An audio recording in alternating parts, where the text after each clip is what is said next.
Estimados oyentes, queridos amigos, encendemos las velas. Aquí comienza el candelabro.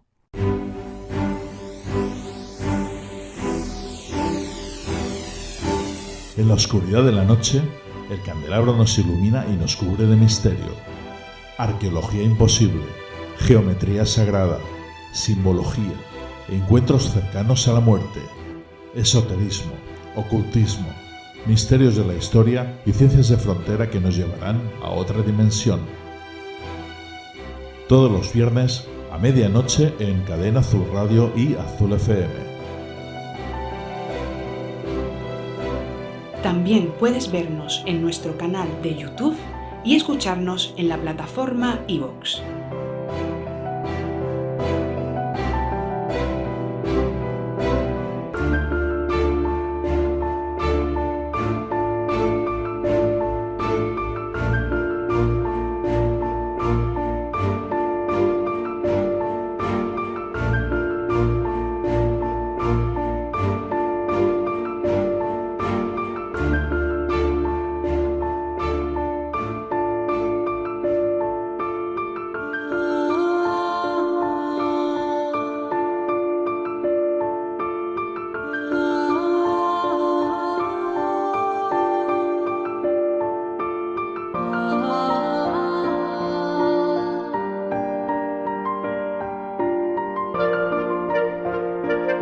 Estimados oyentes, queridos amigos, muy buenas noches. La maldición de Tutankamón, ladrones de tesoros arqueológicos que acaban muertos o accidentados en extrañas circunstancias. Parece el guión de una película, pero no. Al parecer sí ocurre, y más de lo que pensamos. Esta noche, con nuestro buen amigo Javier Arries, vamos a hablar acerca de algunos de estos hechos, en un programa que hemos titulado Maldiciones y Arqueología. Javier Arries es licenciado en Ciencias Físicas por la Universidad Complutense de Madrid, en la especialidad de Física de la Tierra y el Cosmos. Escritor, divulgador, apasionado de la fenomenología de lo anómalo y del pensamiento mágico, lleva más de 40 años investigando lo heterodoxo, la antropología, la cábala, magia, alquimia, brujería, el chamanismo y la historia insólita y menos conocida. Además nos van a acompañar, por supuesto, también parte del equipo del programa: Juan G. Caparrós, José Sevilla y un servidor, quien conduce, Fernando Mollor. Antes que nada, vamos a regalar el libro que todas las semanas estamos regalando por gentileza de Ediciones Matrioska. En esta ocasión, esta noche, vamos a regalar un libro que se titula La Catedral del Alma, de Melinda Miceli. ¿Qué tengo que hacer para conseguir este libro? Tienes que contestar a la pregunta que te vamos a hacer a continuación escribiendo dentro de la comunidad Fan del Candelabro en iVoox, en comentarios de un post que hemos puesto con la foto del libro que regalamos esta noche. Para ello hay que ser miembro de la comunidad Fan del Candelabro en iVoox. ¿Y esto cómo se hace? Atentos. Hazte Fan del Candelabro en iVoox. Comienza con extras de nuestros programas, sorteo de libros y otros regalos. En iVoox verás una pestaña azul que pone apoyar, y haciendo clic aquí podrás apoyar nuestra labor divulgativa con un coste mensual de 1,49 € al mes. Hazte Fan del Candelabro en iVoox ya mismo. ¿Eres ya miembro de la comunidad Fan del Candelabro en iVoox? Sí, pues vamos ya con la pregunta. ¿Cuál es el último programa del Candelabro en el que nuestro buen amigo Javier Arries ha participado? El primero que conteste se lleva este libro a casa. Ahora sí, amigos, vamos ya a dar paso a las secciones. Habitación 237 con nuestro compañero y crítico de cine, Antonio Rentero. A continuación, la tertulia que todos estamos esperando. En esta ocasión, maldiciones y arqueología. Y por último, la sección de nuestro compañero Raúl Ferrero, lugares de poder. Comenzamos.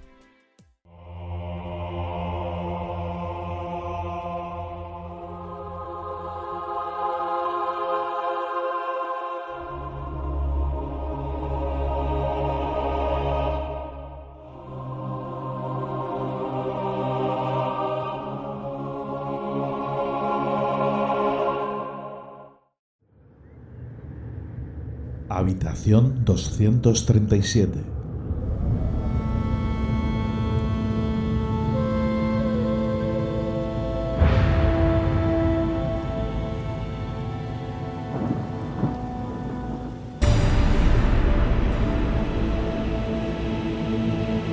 Saludos Fernando, muy buenas noches y una vez más muchas gracias por esta invitación a que se abran las puertas de la habitación 237 aquí en el Candelabro. El tema de esta noche, como en otras muchas ocasiones, es apasionante y por desgracia voy a tener que reducir un poquito las películas que selecciono para hablar de objetos malditos. Podríamos irnos a La Rueca, donde se pinchaba el dedo la Bella Durmiente, pero en su lugar, además de objetos malditos, voy a escoger también películas de las que haya distintas versiones, es decir, películas que hayan tenido tanto remakes como secuelas y todo en torno a esos objetos malditos que nos apasionan. Por empezar por algo que yo creo que deriva de alguna forma del cubo de Rubik y que, pasado por el tamiz de Clive Barker, ha aterrorizado a alguna generación que otra, porque ya tiene unos cuantos años. Hay que hablar de la configuración de lamento, ese objeto tan particular que aparecía en las películas de la saga Hellraiser. La primera película, estrenada en 1987 y dirigida por el propio Clive Barker, que además de novelista también ha dirigido alguna que otra película, tuvo hasta otras 4 continuaciones, es decir, que hay hasta un Hellraiser 5, y también en el año 2022, este pasado año, ha tenido un remake, y todo en torno a ese objeto, un cubo, que al moverlo y combinar sus piezas y sus giros de una forma determinada, lo que hace es poner en contacto nuestra dimensión con otra dimensión en la que hay unos seres que, digamos, la guía que tienen es el dolor, el sufrimiento, de ahí el nombre de configuración de lamento. Y la idea es que precisamente por ese sufrimiento que se ocasiona a otros y con la sangre de otros, lo que se va a conseguir es una suerte de cierta inmortalidad, pero sobre todo basado en el dolor. Y por supuesto que figura tan icónica ese señor con la cabeza afeitada pero llena de clavos, que se ha convertido, yo creo que en la identidad, en la seña principal de esta película. Y todo en torno a ese objeto que, según cómo lo muevas y cómo combines sus piezas móviles, es capaz de abrir una puerta a ese mundo de sufrimiento. Algo parecido, pero un poquito más actualizado, es decir, con un objeto que pertenece puramente a la era tecnológica, tendríamos que irnos a 2 películas que han tenido también sus secuelas. En el año 1998 se estrena en Japón Ringu, traducido el título, El Círculo, y el remake llega en el año 2002, Hideo Nakata la versión japonesa, Gore Verbinski la versión estadounidense, The Ring, La Señal, y al final la base es la misma, una leyenda urbana en torno a una cinta de vídeo, hay que irse un poquito atrás, ni DVD, ni pendrive, ni archivo descargado de internet, una cinta de vídeo que cuando la introduces en el reproductor y le das al play y observas, contemplas ese vídeo, a partir de ese momento tienes una semana de vida, tras lo cual morirás. Y además otra escena icónica, esa niña con el pelo largo que le cae por la cara, que sale de la pantalla de la televisión y que arrastra hacia la muerte al desafortunado espectador que una semana después de visionar esa cinta ve cómo su destino se ve truncado de esta forma. Si nos vamos un poquito más atrás en el tiempo y también en el soporte, y aquí tendríamos un capítulo completo para los libros malditos, y yo creo que no hay libro más mítico, sobre todo porque no existe, que el Necronomicon. Y aunque se le ha citado en muchas películas, y sobre todo en algunas en las que hay una cierta referencia al mundo Lovecraftiano, lo cierto es que para el público más amplio, más popular, valga la redundancia, seguramente fue en la película de 1981 Evil Dead, Posesión Infernal, dirigida por Sam Raimi, en la que aparece este libro como uno de esos grimorios que contienen fórmulas de invocación de seres, de espíritus o de criaturas que no deberían nunca llamarse a que compartan con nosotros el mundo, sobre todo porque al final la conclusión a la que se llega es que aquel que lee la maldición recae sobre él o sobre alguien cercano y, por supuesto, si quieres causar el mal, esa sería una fórmula, pero sobre todo cuando no es esa la intención y cuando lees alegre e irresponsablemente lo que hay en uno de esos grimorios, te mereces esa maldición que caiga sobre ti por ser un poquito irresponsable. La película original tiene algunas secuelas, incluso hay alguna serie, incluso hay colección de cómics relacionada con Ash, el protagonista, pero también ha habido sendos remakes, uno en el año 2013 y otro este mismo año de 2023, en lo que se ha tratado de retomar esta maldición. Y en el caso de la última, la que se ha estrenado este año de 2023, incluso trasladamos el habitual escenario de esa cabaña en mitad del bosque por un escenario más urbano. Nos vamos a una gran ciudad que parece que eso da todavía más miedo, porque si no vas a la cabaña solitaria en mitad del bosque, parece que no te va a pasar nada, pero es que ahora el mal también viene aquí. Y por terminar con objetos malditos y con películas en las que hay remake y o secuela, habría que ceñirnos a los juegos de mesa. Está Witchboard, tablero diabólico, por ejemplo, pero me quiero quedar con Jumanji, película en la que hubo un uso primitivo de efectos especiales de ordenador con unas criaturas que se notaba bastante que estaban hechas por ordenador, porque lo que se invocaba aquí era el propio bosque, la propia jungla, que había un personaje en la versión original, Robin Williams, que se trasladaba a la jungla y años después era llamado de nuevo gracias a que se ponía en marcha de nuevo el juego del tablero del Jumanji y te traía la jungla con él. Y en el remake y su secuela de los años 2017 y 2019 lo que tenemos es a Dwayne Johnson, a Karen Gillan y a Jack Black, que son trasladados a ese Jumanji. En este caso ya más que un juego de tablero, lo que tenemos también es un juego de ordenador que sirve para esa transpolación. Como ves, Fernando, distintos objetos de distinta naturaleza, pero al final todos ellos con una suerte de maldición que lo que hacen es o bien traer el infierno, que es lo que pasaba en Hellraiser, o llevarte, si no al infierno, por lo menos a la jungla donde te tenías que jugar el pellejo para no terminar, para no sucumbir frente a los peligros que hay en esa jungla. Y todavía nos queda mucho más, por supuesto. Pero bueno, hoy lo dejamos aquí. Fernando, de nuevo reiterarte el agradecimiento a esta invitación a que las puertas de la habitación 237 se abran cada semana aquí en el Candelabro. Un saludo muy afectuoso para ti, para tus invitados y para quienes nos escuchan o nos ven a través de YouTube. Estás escuchando el Candelabro.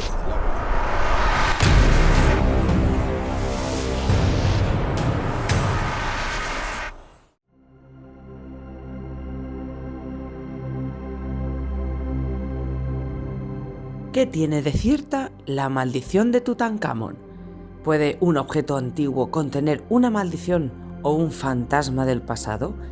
Para hablar de objetos malditos de la arqueología, tendremos esta noche en el Candelabro a Javier Arries, licenciado en Ciencias Físicas por la Universidad Complutense de Madrid en la especialidad de Física de la Tierra y del Cosmos, escritor y divulgador, apasionado de la fenomenología de lo anómalo y del pensamiento mágico. Lleva más de 40 años investigando lo heterodoxo, la antropología, cábala, magia, alquimia, brujería, el chamanismo y la historia insólita y menos conocida. Encendemos las velas. Estimados oyentes, queridos amigos, muy buenas noches, bienvenidos a este programa, El Candelabro, a la tertulia que todas las semanas tenemos. En esta ocasión con buenos amigos, sobre todo porque tenemos como invitado ni más ni menos que a Javier Arries, que es parte prácticamente de esta casa. Buenas, Javi. Hola, ¿qué tal? Un abrazo para todos. Y compañeros Juan G. Caparrós y José Sevilla. Muy buenas noches a todos. Y bueno, yo creo que vamos a tener un programa estupendo. Nos depara, vamos, un viaje fantástico por muchos sitios.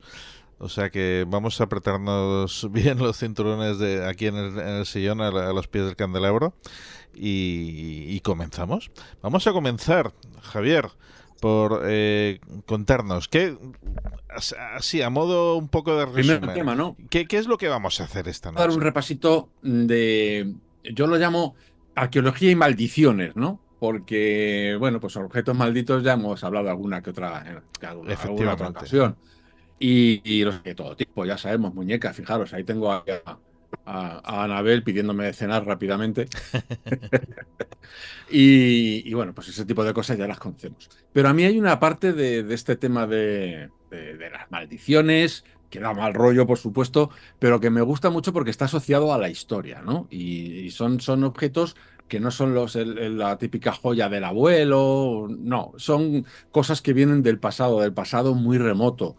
Y que bueno, arrancan primero con una fuente psicológica importante, y es primero el temor, a veces reverencial, que evidentemente tenemos al pasado, ¿no? Y a la gente que ha vivido antes. Por supuesto, hay una especie de respeto, al menos de respeto interior, cuando estamos ante restos de civilizaciones pasadas, porque si tienes un poquito de piel y de sentimientos, pues recuerdas que esas piedras las ha tallado alguien, las ha labrado alguien, que en el sepulcro tal o en el sarcófago tal reposan los restos de alguien pues que fue como tú, que tuvo tus miedos, tus esperanzas, tus ilusiones, que tuvo una vida, tuvo una familia, que amó, que lloró, que tuvo pérdidas.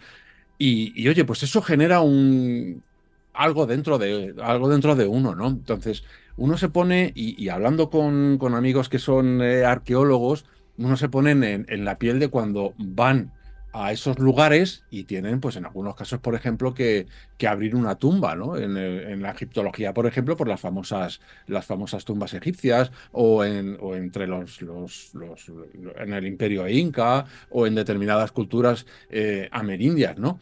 Y eso por un lado ese respeto. Luego tenemos arqueólogos también que son muy materialistas y que lo único que ven ahí son despojos y de los cuales sacan una serie de información.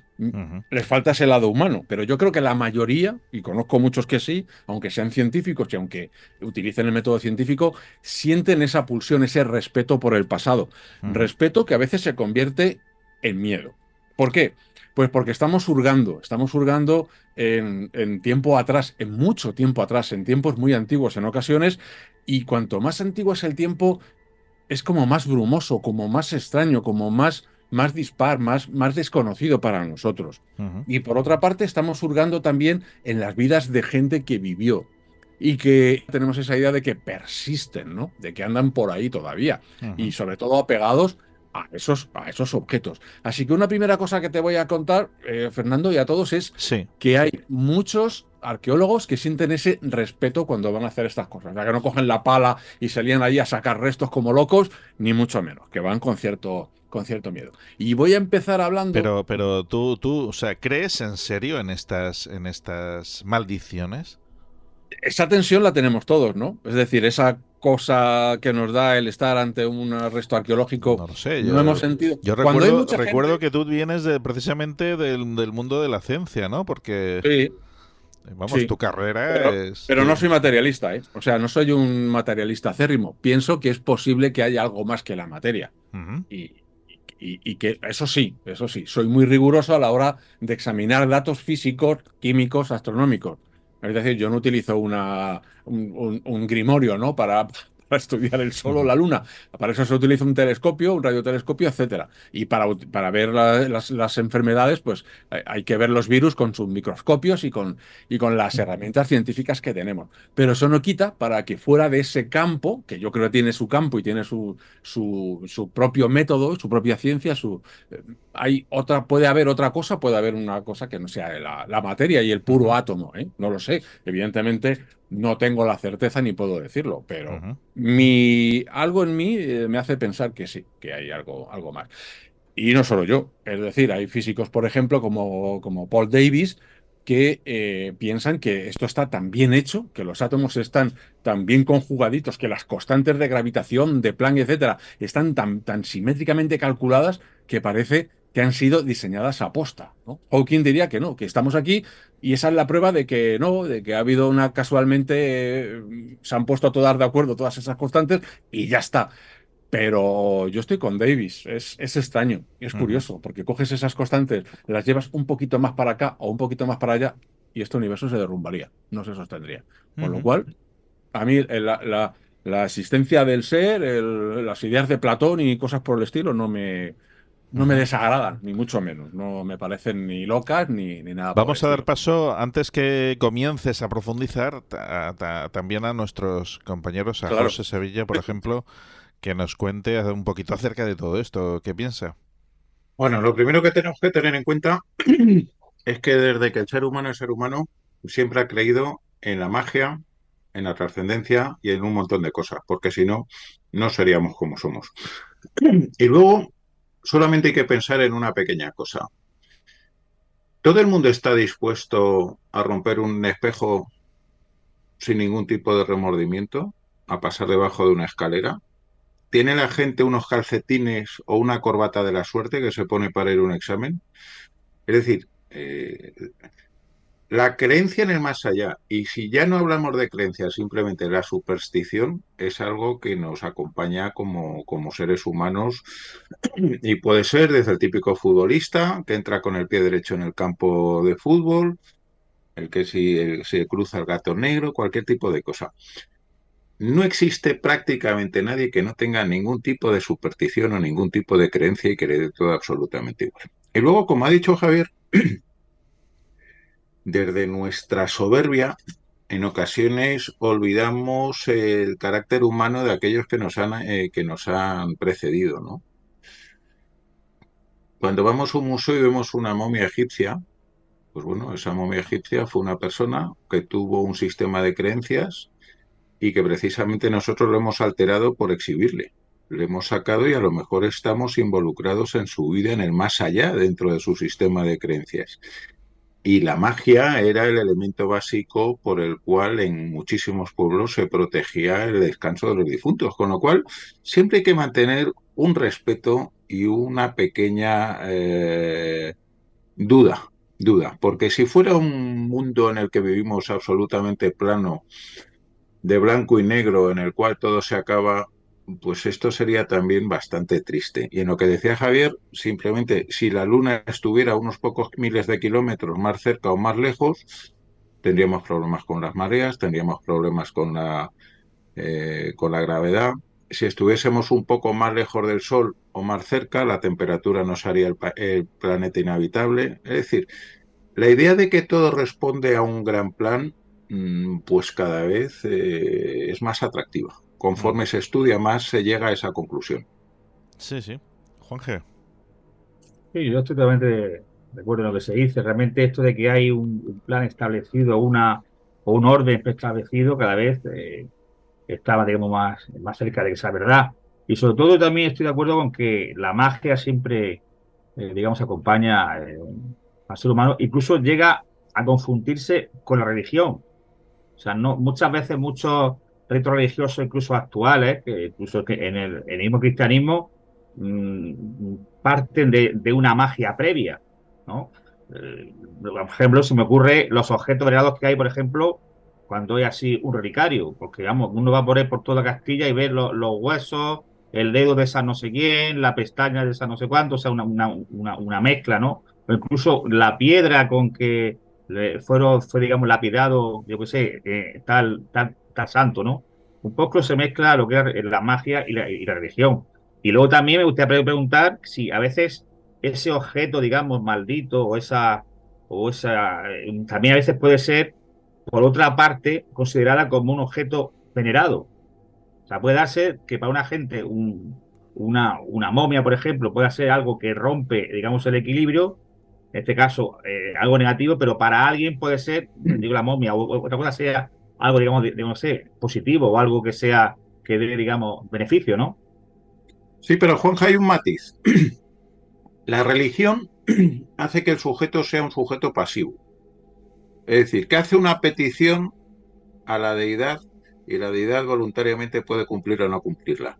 La magia genera una actitud activa para generar el desencadenamiento de energías con un fin concreto. Es un matiz importante que creo que tenemos que considerar. Sí. Muy importante. De hecho, el sacerdote es alguien que ora y que funciona de intermediario entre los fieles que piden la ayuda de un ser superior. Pero el mago lo que pretende es poner en acción determinadas fuerzas, conocerlas primero, tiene una teoría detrás, hay toda una lógica detrás del pensamiento mágico del mago, valga la redundancia, y luego hay una técnica para poder poner eso en marcha. Y luego, en realidad, también hay cierta magia religiosa, donde ambos aspectos se funden, y basta abrir cualquier grimorio medieval para ver, por ejemplo, cómo en determinados procedimientos se mezclan oraciones o en típica magia popular de sanación, ¿no? Donde normalmente se pide a una serie de santos que le quiten la verruga a no sé quién o a no sé cuántos. Es decir, son Porque conceptos... llueva, Javier, por ejemplo, pero ahora mismo que estamos en sequía, no hay un pueblo que saquen a una virgen determinada para que llueva. Y con un rezo determinado para que eso pase, ¿no? Y si pero, no es una rogativa.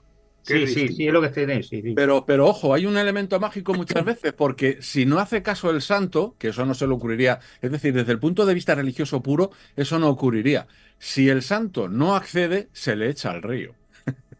Lo cual es, por otra parte... O se cambia. Aquí en Murcia cambiaron por eso la patrona, porque traía una imagen más lluvia que otra. Claro, que otra. Pero fíjate además que la cosa de echarlo al río tiene un elemento de magia simpática y de magia imitativa, porque le echas al río. Es decir, estás echando una imagen con poder, con supuesto poder, y evidentemente con todas las oraciones que hay detrás, eso lo lleva, en el pensamiento mágico que decíamos eso se impregna, ¿no? Y al echarlo al agua, tú estás removiendo una serie de fuerzas también. Es decir, a veces hay mucha gente que confunde magia con religión y que piensa que son las dos cosas. No son iguales, ni mucho menos, pero a veces pues convergen, ¿no? Es decir, generalmente es el mago el que se acerca a procedimientos religiosos para incorporarlos en sus técnicas, que al fin y al cabo son técnicas.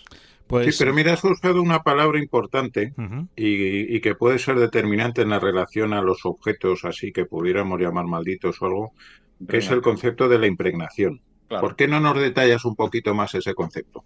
Bueno, pues podemos decir que es una creencia universal, universal y atemporal, ¿no? El hecho de que aparte del mundo visible, el mundo en el que vemos, todos estamos... A mí me gusta esta metáfora, ¿no? Decir que estamos nadando en una especie de mar psíquico, ¿no? Un mar que lo une todo, es decir, una especie de mundo intermedio entre el mundo puro del espíritu y este mundo de la materia, ¿no? Es lo que Paracelso llamaría la luz astral, ¿no? Es decir, algo de la cual las luces de los astros forman parte. Un mundo psíquico en el que la imaginación tiene mucho que ver porque puede moldear cosas y que puede hacer que se pegue, que tome forma, y el mago puede manipularlo para que tome un cariz u otro. Uno de los símbolos más bonitos que más me gustan para esto es el caduceo de Hermes, ¿no? Del dios Hermes, en el cual dos serpientes aparentemente discutiendo, peleando a muerte, en realidad lo que hacen es un baile, ¿no? Y algunas veces es cálido, a veces es frío. Es decir, es como si en esa luz astral hubiera dos corrientes, una repulsiva, la otra atractiva, y el juego de esas fuerzas pues da lugar a todo. Y evidentemente todos estamos respirando en ese mar invisible, ¿no? Hipotético, que en Polinesia, por ejemplo, lo llamarían mana, los egipcios lo llamarían Heka, cada magnitud o espíritu universal lo llamarían algunas tribus en Norteamérica, y tenemos ahí una especie de sustancia, ¿no? Al fin y al cabo es una sustancia, no es esencia, sino sustancia que se puede quedar pegada a las cosas. Entonces un mago puede hacer esto, cargar un objeto, ¿no? La palabra carga ya nos está indicando un poco de qué va el tema. Cargar un objeto es introducir en él, por decirlo así, esa fuerza universal, concentrada y coloreada, matizada con el pensamiento del mago, ya sea odio, ya sea amor, ya sea lo que sea, según el tipo de rito que sea. Y, por supuesto, también puede ocurrir inconscientemente, es decir, allí donde se ha puesto una pasión intensa o una concentración intensa, o los rezos, por ejemplo, de los orantes en una religión, pueden hacer que una figura tenga esa carga, ¿no? Y esa sustancia se impregne, o en las propias paredes de los edificios. Un poco la teoría va por ahí, Y oye, lo curioso es eso, ¿no? Que es algo universal. Ujú.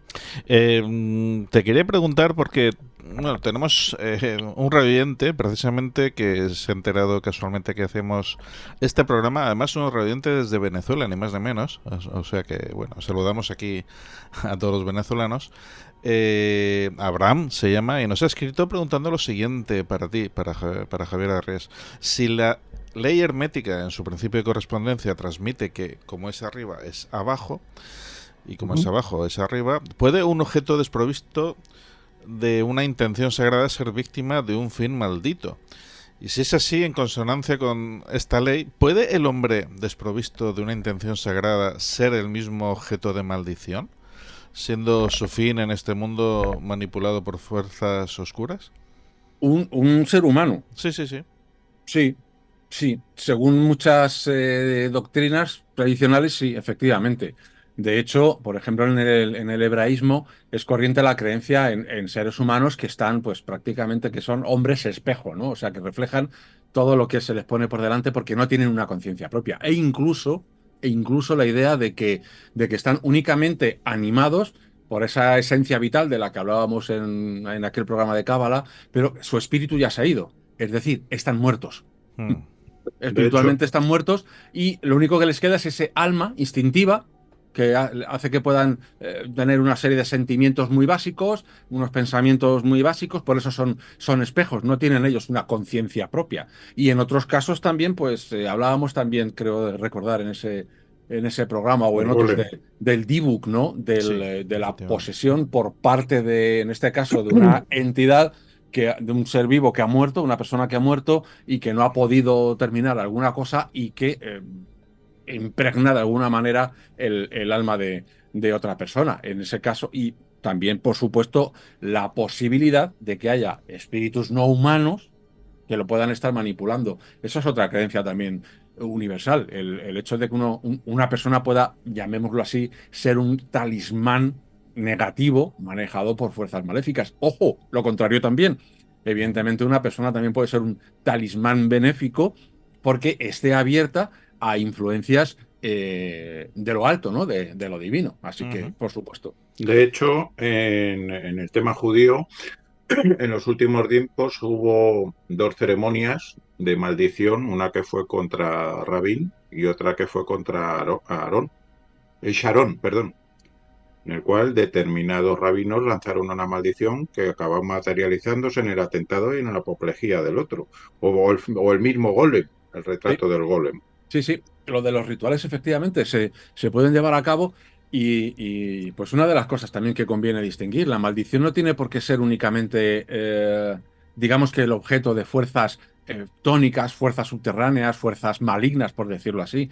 A veces las maldiciones pueden ser convocadas por sacerdotes apelando a la justicia divina, es decir, para castigar a algo o a alguien que supuestamente ha roto algún tabú o ha hecho algún tipo de daño. Es decir, las maldiciones pueden ser también, por decirlo así, legítimas, ¿no? Y de hecho es lo que se practicaba en Egipto, por ejemplo, o, Sí, lo, sí, sí. o lo que supuestamente se practica en determinadas culturas por todo el mundo, donde si tú vas y profanas una tumba, pues algún sacerdote de esa religión, de esa tradición, ha dejado allí una maldición para que por lo menos para que te asustes. Ujú. Bueno, pues vamos ya con esas maldiciones también que comentamos fuera del micrófono, sobre todo, bueno, empezando por la de Tutankamón, ¿no? ¿Realmente hay algo ahí detrás? Bueno, la de Tutankamón, que yo creo que ya está más que manida. Sí. Vamos, no creo que haya falta ni que presentarla, ¿no? Pues hay una serie de hechos curiosos, eso sí, de cosas como proféticas que ocurrieron antes de que fuera encontrada, ¿no? Y que apuntaban, pero sobre todo esto fue amplificado por la prensa amarilla de su tiempo, que bueno, a la mínima de cambio cogía cualquier cosa y le daba un cariz absolutamente siniestro, ¿no? Por ejemplo, pues el hecho de que el canario de Lord Carnarvon fuera muerto por una serpiente unos días antes o cosas por el estilo, ya eran vistas como una especie de premonición de los horrores que iban a sufrir poco después aquellos que estuvieran en contacto con la tumba. El propio Lord Carnarvon pues murió de una forma pues pues brutal, ¿no? Una infección espantosa por un mosquito, por un simple mosquito. Aquello, pues fíjate, hizo correr ríos de tinta. Y luego gente que murió, sobre todo los que estuvieron en contacto, entraron en la tumba y que acabaron muriendo muchos, pues en determinadas, bueno, en diferentes tramos de tiempo, generalmente por problemas respiratorios.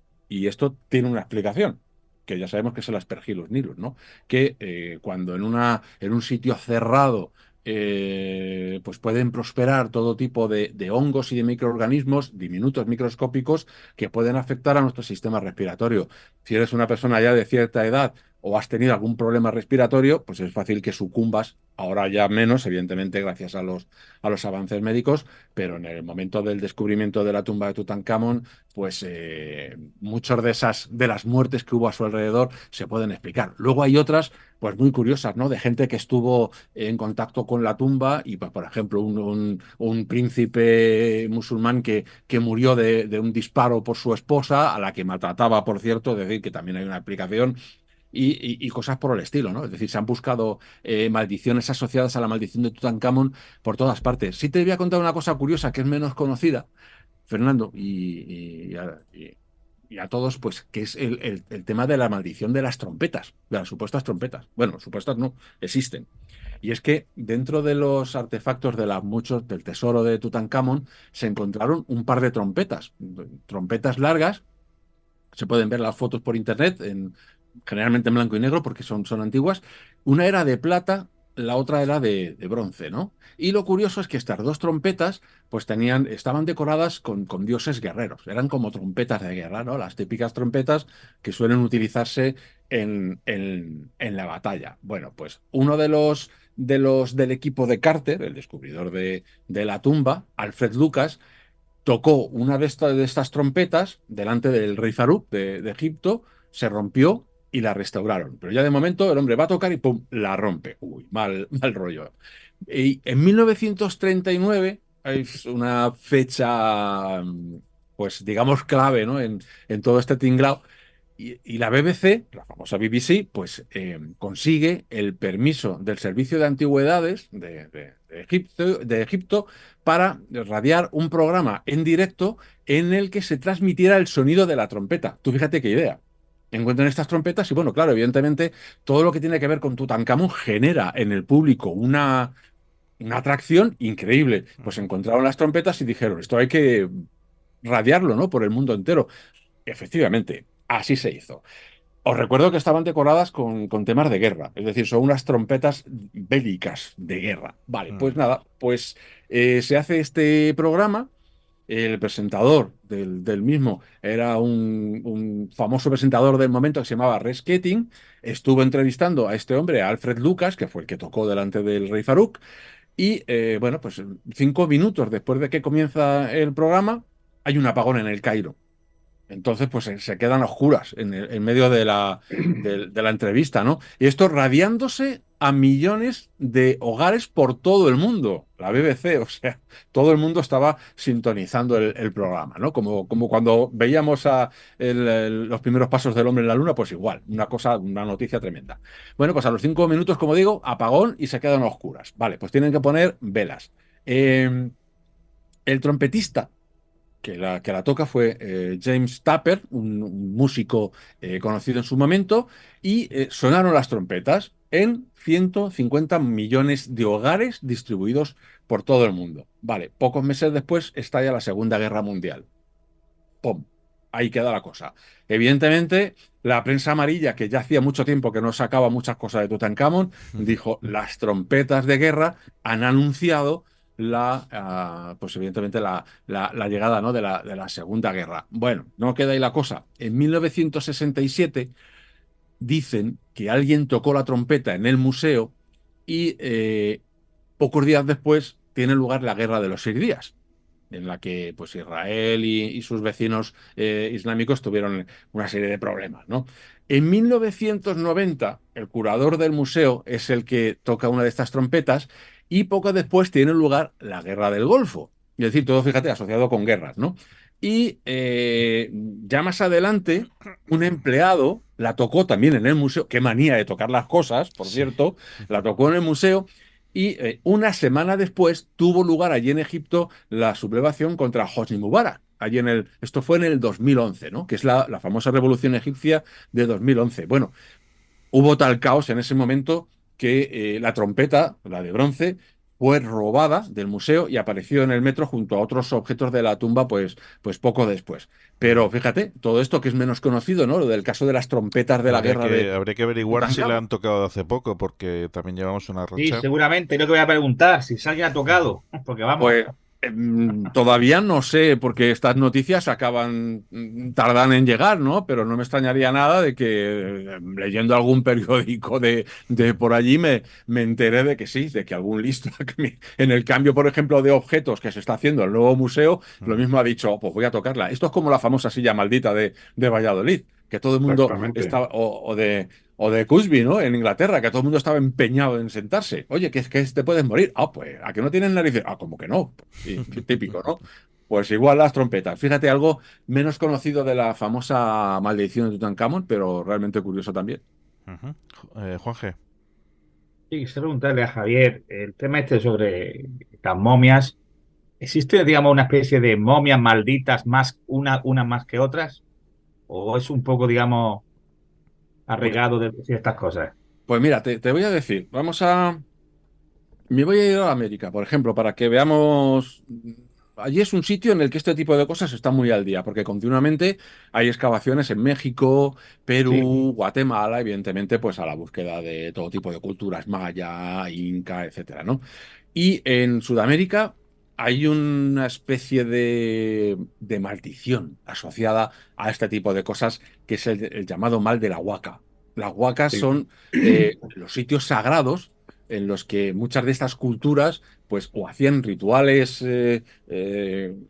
religiosos o se enterraban precisamente a reyes o príncipes, etcétera, ¿no? Y entonces los huaqueros son aquellos que van allí buscando ¿qué? Pues evidentemente en estos enterramientos de gente importante, de príncipes, etcétera, había mucho oro y objetos muy valiosos.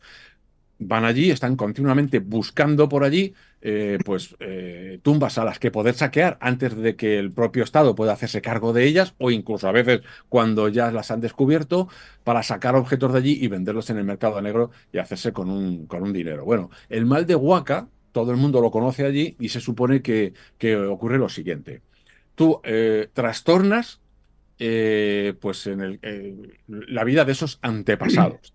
No es que haya habido ya una maldición puesta allí de per se, sino que esos antepasados en algunos casos son sacerdotes, son gente importante que lo fue en su momento, pero además en la imaginación popular, pues son gente que está al otro lado, son antepasados y tienen poder, como buenos antepasados que son.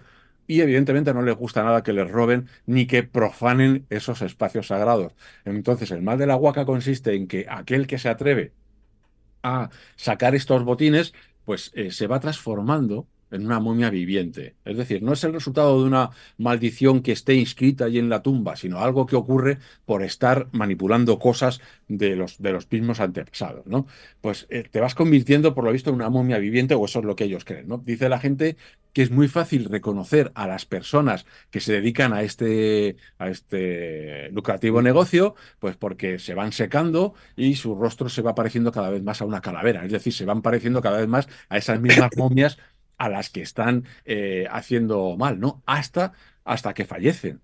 Y bueno, esto tiene una explicación médica, luego lo veremos, o algunos por lo menos pretenden darle una explicación científica, cosa que está muy bien, pero a la gente pues le parece que no. Os voy a poner un ejemplo de esto, y porque esto ocurre muchísimas veces, que es el famoso señor de Sipán, de Perú, que lo habréis visto, bueno, es un descubrimiento tremendo en el que una especie de noble de esta cultura, pues con una gran cantidad de oro, lo encontraron antes de que se descubriera, ya fue expoliado, ya encontraron la tumba los huáqueros y lo expoliaron, ¿no? Fueron 10 los que estuvieron implicados en este proceso.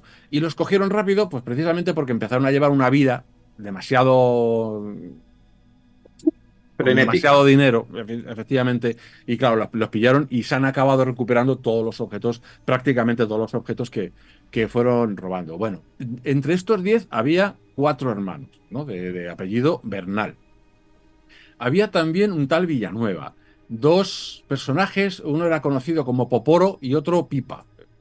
Y bueno, pues 3 más que había por allí, entre ellos se dedicaron a robar aquello, murieron y sufrieron todo tipo de desgracias. Os cuento, por ejemplo, Mil Bernal, que era el mayor de los 4 hermanos, pues murió de un balazo cuando intentaba escapar, cuando intentaba huir, delante de las mismas cámaras de televisión. Recibió un balazo y murió. Otro de los hermanos, pues poco después, se había comprado el hombre un tractor, con todo lo que había sacado, claro, un tractor de creo recordar que $80.000, bueno, una burrada, un tractor, yo no sé, sería de oro. El caso es que trabajando con el tractor, pues murió aplastado bajo las ruedas dicen que una agonía pues terrible, ¿no? Gritando y sufriendo lo indecible. Otro de estos cuáqueros que eran miembros de las FAB, pues tuvo un accidente automovilístico y además fue dado de baja por conducir ebrio. Un tercero, uno de estos hermanos, pues, perdió todas las riquezas porque se involucró en temas de tráfico de drogas y acabó también pues teniendo que trabajar en la tierra como un pobre más, como un campesino más.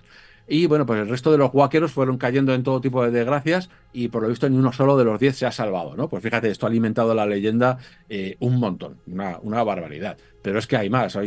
Tenemos anécdotas de este tipo también con una especie de sacerdotisa que se recuperó también hace pocos años.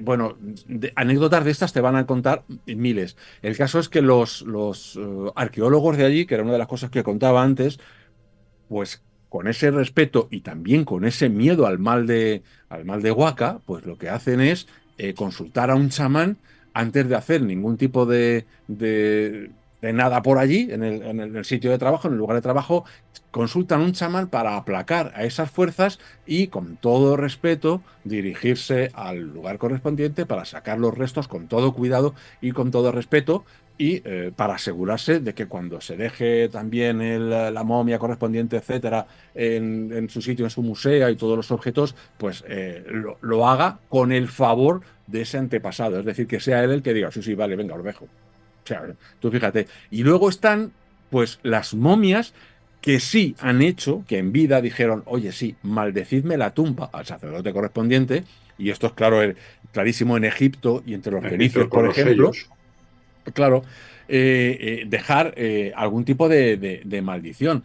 Fíjate que la de Tutankamón en realidad no se ha encontrado nunca nada, ¿eh? Es decir, se habló, una periodista británica dijo que se había encontrado una tablilla en la que había una maldición. Nada, no existe nada de esto, no hay ninguna tablilla. De hecho, pues no todos los faraones hicieron esto. Algunos lo que hicieron fue hacer que los sacerdotes los escondieran en otra parte, idear todo tipo de estratagemas para poder burlar a los ladrones, pero en otros casos sí. Y luego, si queréis, hablamos de alguna de estas maldiciones porque son tremendas, son terribles. Sí, por supuesto. Pues sí, además, el tema de las maldiciones, primero ya es muy antiguo, o sea, ya desde las tablillas sumerias aparecen maldiciones antiguas, realmente morrocotudas. Sí. Curiosamente, el mismo tipo de maldición que se aplicaba desde Sumeria se aplicaba en Egipto, en Roma e incluso en la actualidad, dentro del tema de la santería. Son más o menos los mismos rituales. Es el mismo procedimiento. Es el mismo procedimiento y además más o menos se sigue lo mismo. Incluso el tema de las figuritas de vudú, que pensamos que es una cosa absolutamente moderna, ya existían en Roma y en Sumeria. O sea, en Egipto, en el antiguo Egipto, pongo una barbaridad de sitios en los que se ha encontrado tablillas. Hay incluso cera quemada, ¿eh? En algunos lugares se ha encontrado cera quemada al lado de muñecos hechos de arcilla o de cerámica o de vasijas con las maldiciones escritas por encima y que fueron rotas. Y la cera, evidentemente, ¿a qué corresponde? A muñecos de cera, está clarísimo. Muñecos de cera. Entonces son cosas que sí que se dan efectivamente en todo el mundo y que han mantenido una continuidad que nos hace pensar que va mucho más allá de un simple sustrato cultural y temporal, porque se da en todo el mundo y en toda la condición humana desde que se tiene conciencia. Y luego había maldiciones que además iban potenciadas incluso no solamente por la maldición, sino por la práctica de algunos rituales, entre los cuales iban desde el sacrificio de gente, etcétera, para tratar de potenciar el efecto de dicha maldición. O sea, es un elemento realmente curioso. En Sudamérica sí se hace bastante cuando se va a entrar en una zona, en algunas zonas de montaña, en algunas zonas arqueológicas, etcétera, sí se hace primero una petición de permiso y se hace incluso un pequeño sacrificio echando algún alcohol o algo de tabaco, alguna cosa esa para congraciarse y que los espíritus que están vigilando el sitio te sean propicios y no lo tomen de una manera mala. Y en lo que hablabas de los museos, uno de los elementos que también se comenta es que cuando se viola una de estas tumbas o se hace con una intención, por así decirlo, comercial o mercantil, es distinto al efecto maldito, vamos a llamarlo así, que cuando se hace desde el punto de vista meramente científico, ¿no? Son matices, pero son curiosos. Sí, son curiosos. sí, no, son matices muy importantes porque reflejan la intención. Y como en todo, hablábamos antes de magia, la intención, igual que la intención es, digamos, la voluntad motora, ¿no? Y la imaginación el agente. Así que sí. Claro que sí. Sí, pero bueno, es que es prácticamente en todo el mundo, es lo que me llama la atención de todo esto, ¿no? Porque en Asia también ocurre y muchísimo. Os quiero contar precisamente el caso de Ayutthaya en Tailandia. Ayutthaya es la antigua capital de Tailandia, en la actualidad es Bangkok, pero Ayutthaya todavía sigue existiendo, una ciudad preciosa, antigua, desde luego allí ya no vive nadie, es una ciudad llena de templos, fantástica para visitar, y en la antigüedad, pues, en sus templos era costumbre tener estatuas grandes, pequeñas, de oro, e incluso debajo de los templos tener también tesoros de ricos que donaban este dinero, ¿no? Entonces habían un grupo de soldados, guerreros, los mejores, fieles al rey, que los mataban a propósito, o sea, se suicidaban a propósito para en espíritu proteger estos tesoros, o sea, era increíble. Y se cuenta, hay una maldición, que aquellos que robaban estos tesoros de los templos, o bien, pues se morían, tenían que devolver lo robado, si no, pues sufrían extraños accidentes y acababan, pues, muertos. Y bueno, esto no hace mucho, ¿eh? Hace 20 o 30 años fue aproximadamente la última vez que falleció gente por tratar de robar en estos templos. Interesante. Pues fíjate, ya, hablamos de los egipcios, pero por ejemplo los fenicios pues también lo hacían, ¿no? Hay una que además es muy curioso, porque la primera inscripción que tenemos del primer alfabeto, el que ha dado lugar al latino, al griego, al nuestro, pues es una maldición, ¿no? Y está en una tumba. Es la tumba del rey Ahriam, en Biblos, que es un rey fenicio, ¿no? Era un rey de esta ciudad fenicia, y es del siglo X a.C. Bueno, pues hay una maldición allí puesta por su hijo, firmado por Hiram, que era el hijo del rey, y que decía una cosa así como, si un rey entre reyes o un gobernador entre gobernadores, ya sabéis estas largas letanías, ¿no? De el príncipe entre príncipes, etcétera, si atacara a Biblos y se decidiera a profanar esta tumba, este sarcófago, su báculo perderá un báculo, se imagina uno, una vara de madera, perderá sus hojas, que yo creo que es una metáfora de decir que sus hijos morirán, ¿no? Porque el báculo es uno mismo y uno que florezca el báculo es que florezca un poco la prole de uno, así lo interpreto yo al menos. Que se despoje de su poder, que su trono se derrumbe, que tengan que huir de Biblos y termina, y esto es terrible en la concepción religiosa de entonces, claro, que aquel que profane esta tumba, que se quede sin agua. Y esto hace referencia al sacrificio que en aquel momento se solía hacer de dejar agua a los que habían muerto. Y entonces se le está diciendo que aquel que profane la tumba no se le ofrezca agua ninguna, con lo cual se ve obligado a regresar y penar por ahí y pasar una sed increíble en el mundo de los vivos y a estar eternamente sediento penando entre los vivos, ¿no? Esto es una maldición en ese sarcófago en Fenicia, que curiosamente, fijaros que es la primera inscripción en un alfabeto y es una maldición. Y bueno, ya si hablamos de las maldiciones egipcias, algunas son muy curiosas, ¿no? Yo he recogido algunas. De alguna de ellas hablo en Magia y Religión Egipcias y en el Antiguo Egipto, y está, por ejemplo, la manjaba de Akmahor, el que está en Saqqara, que es una tumba que es del siglo VII, y pues lo que pone, hay una maldición puesta allí, y lo que pone es lo siguiente: en cuanto a toda cosa que hagáis por esta mi tumba de la necrópolis del oeste. La necrópolis del oeste hace referencia al mundo de los muertos, ¿no? En el oeste es donde está el mundo de los muertos. Soy yo quien es un sacerdote lector perfecto, es decir, un Jeriebet, un sacerdote mago, es decir, alguien que tiene poder mágico. Sacerdote mago, un Jeriebet, quien conoce todos los secretos de la magia. Toda persona que entre en esta tumba estando impuro y luego de haber comido lo que está prohibido, que se purifique para mí como se purifica para un Aju. Un Aju es un espíritu que ha traspasado el otro lado y que ya está purificado y por lo tanto está lleno de gloria y de poder también, que hace lo que es alabado por su Señor. De lo contrario, la agarraré como un pájaro, de modo que tema ver a los Aju y que quienes están sobre la tierra teman a un Aju. Es decir, ya está, y no te voy a coger, voy a ir detrás tuya, mal bicho, y ya verás, la vas a pasar muy mal. Hay otra tumba, la tumba de Petiti, a mí esta me encanta, que es un artesano que trabajó en la Gran Pirámide. Entonces, estamos hablando ya de una tumba, no de un gran gobernador o de un faraón, sino de un artesano, de un simple artesano, que el hombre, pues como era un artesano, se pudo hacer sus pinitos, su tumba de medio en condiciones y tal, y tiene algo puesto así.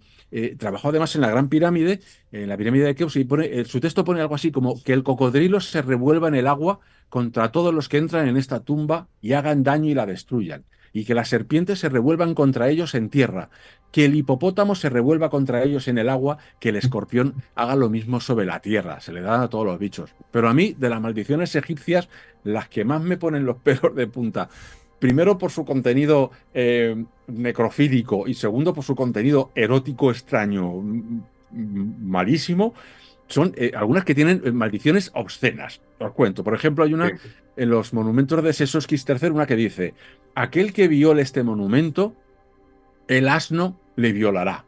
El asno violará a su esposa y aquel que viole este monumento. ¿Quién es el asno? El asno representa, generalmente, representa el dios Set, el dios rojo, el dios del desierto, el dios de la esterilidad, el dios de lo malo. Y ojo, que esta maldición dice que va a cumplir literalmente eso. Es decir, que no es una cosa literal, o sea, metafórica ni nada, sino literal, que llegará él mismo en forma del dios Set y le violará a él y a su esposa. Y hay otra, de un particular, como os digo, no todas son maldiciones de faraones, que es de un tal Montuang, que es vida de Montu, del dios Montu, sería el significado de su nombre. Dice: ahora, en cuanto a aquel que tome estas piedras que han sido extraídas, el asno le violará, el asna violará a su esposa. Montanju pone a Tot como su protector. Es decir, parece una fórmula ritual. Y es brutal. En Magia en el Antiguo Egipto, de hecho, pongo como en algunas ocasiones se teme a las enfermedades que puedan producir algunos aju o algunos difuntos que echan su esperma en el oído de los durmientes. O sea, tremendo. O que les violan de alguna manera, y eso puede producirles todo tipo de enfermedades. Curiosísimo, ¿no? Las maldiciones eróticas para mí son de lo más extraño, una mezcla entre erotismo y siniestro absoluto. Vaya, vaya. Sí. ¿Qué os parece? Tremendo, ¿no? Sí. ¿no? Bueno, Ten cuidado.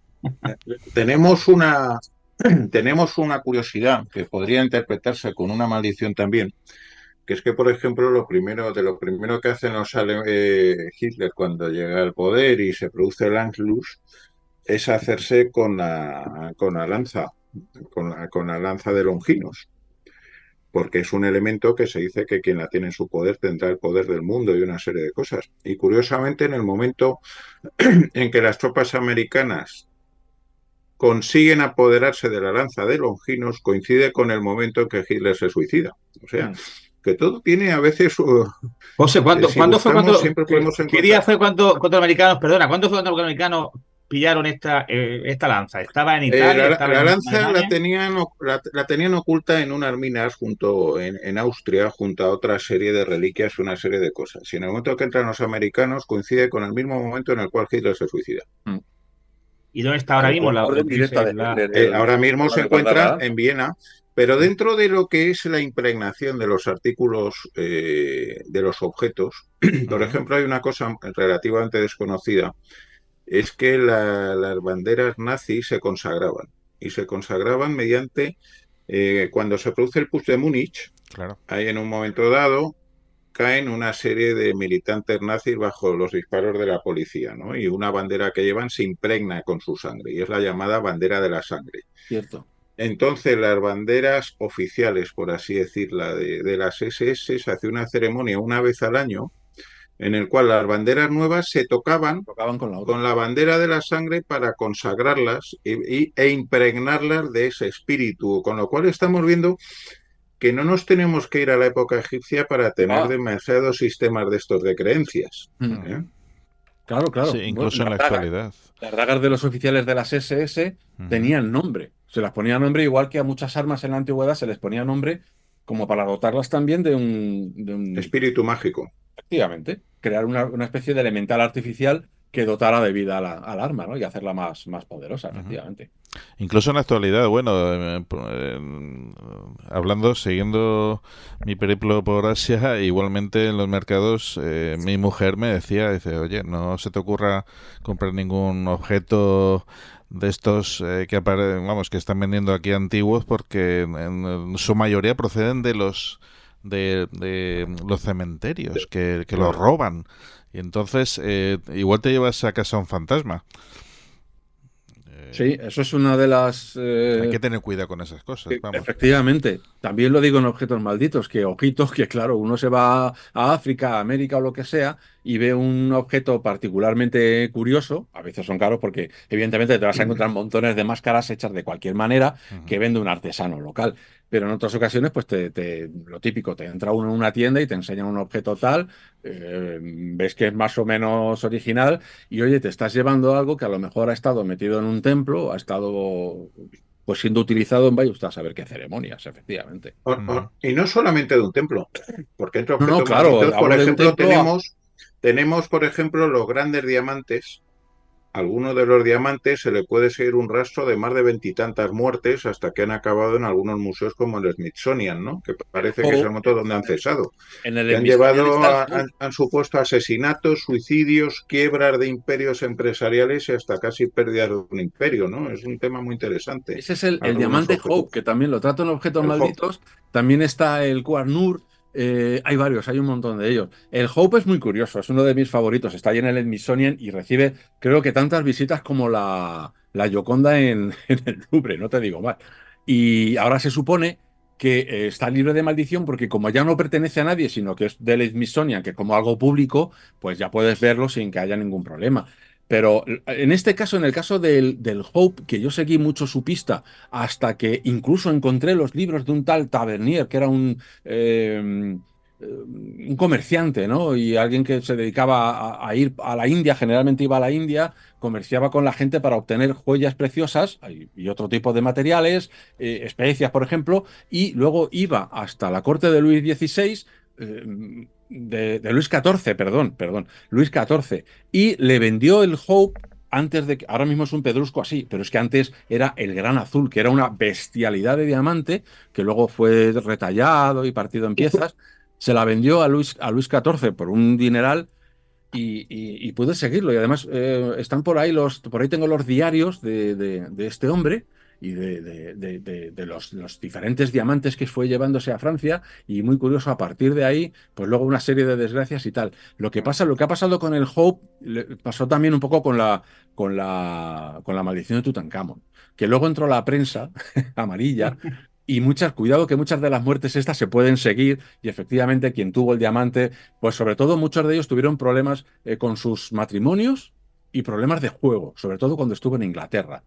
Y una familia particular además lo pasó muy mal. Es decir, toda la gente que iba pasándose el diamante, todos, la mayoría de ellos acababan mal con temas de juego y los matrimonios destrozados.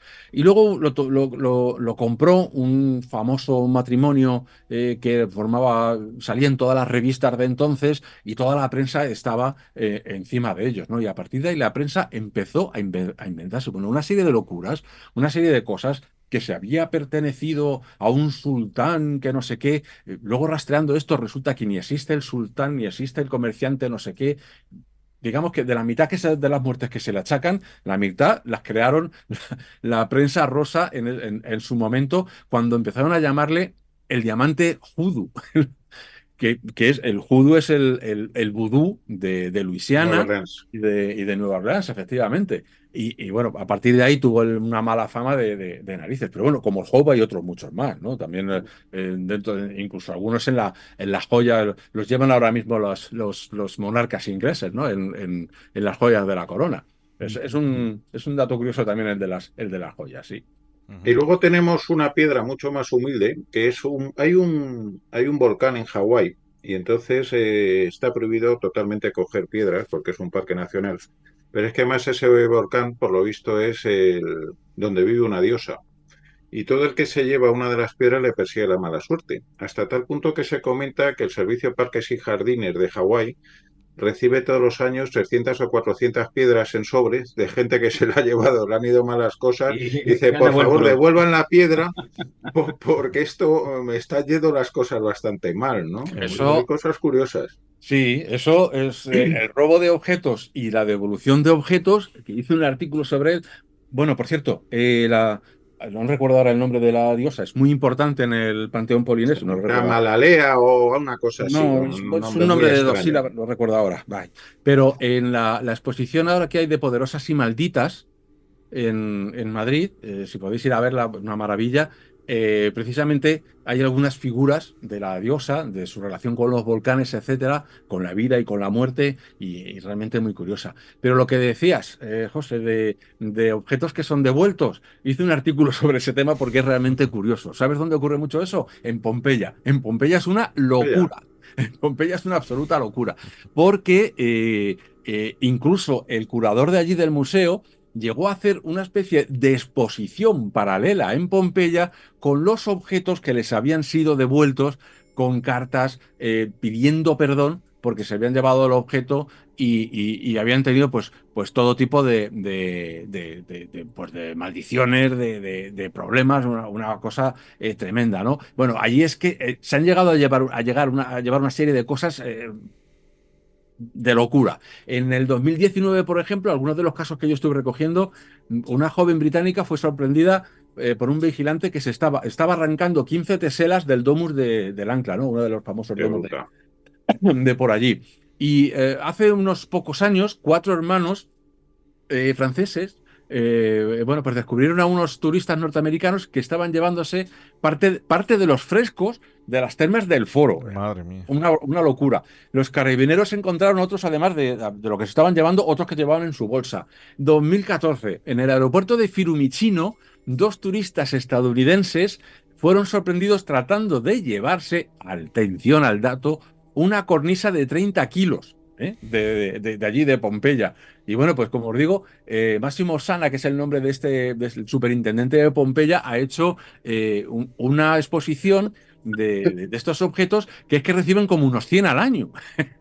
Hay un turista español que se llevó un trozo de fresco y desde entonces, por ejemplo, por poneros un caso de alguna de las cartas que reciben, que desde entonces tenía mucha mala suerte, se llevaron también una estatua de bronce del famoso banquero que hay en Pompeya, Lucio Cecilio Giocondo, me parece que se llamaba una cosa así, se llevaron y ya era una reproducción solo. El caso es que luego decían que había caído el mal de ojo sobre toda la familia. Bueno, montones de cajas que llegan hasta allí a Pompeya de gente que ha robado objetos y que dicen que luego les ha ido pues fatal, ¿no? De estos casos hay muchísimos. Hay, por ejemplo, en Alemania, un caso que fue muy, muy famoso allí, que ocurrió en el 2007 y que encontré los datos en la web de la Deutsche Welle, en el servicio de radiodifusión alemana, en agosto de 2007. les llegó un paquete con un fragmento de talla, esto en el Cairo, con un fragmento de una talla egipcia que tenía inscripciones jeroglíficas, ¿no? Y el que había enviado este paquete, tenía una carta acompañando a la caja en la que iba la talla egipcia, y decía que le había robado su padrastro, ¿no? Y que al regreso de haberlo robado, este hombre le gustaba mucho viajar y tal, pues sufrió una parálisis inexplicable, una serie de fiebres y náuseas que no daban con ello, murió de cáncer. Y bueno, pues el hijastro decidió devolverla al Consejo Supremo de Antigüedades de Egipto porque no quería que a él le pasara lo mismo, ¿no? Otra noticia curiosa que ocurrió también hace poco, que recogí, del 2018, ¿no? Que tiene que ver con el Museo de Culturas Islámicas y de Oriente Próximo de la ciudad de Beerseba, en Israel. Bueno, allí apareció, fijaros también en el tema, ¿no? Que lo de la cornisa tiene miga, pero esto también. Un paquete con 2 balas de balista de hace 2000 años.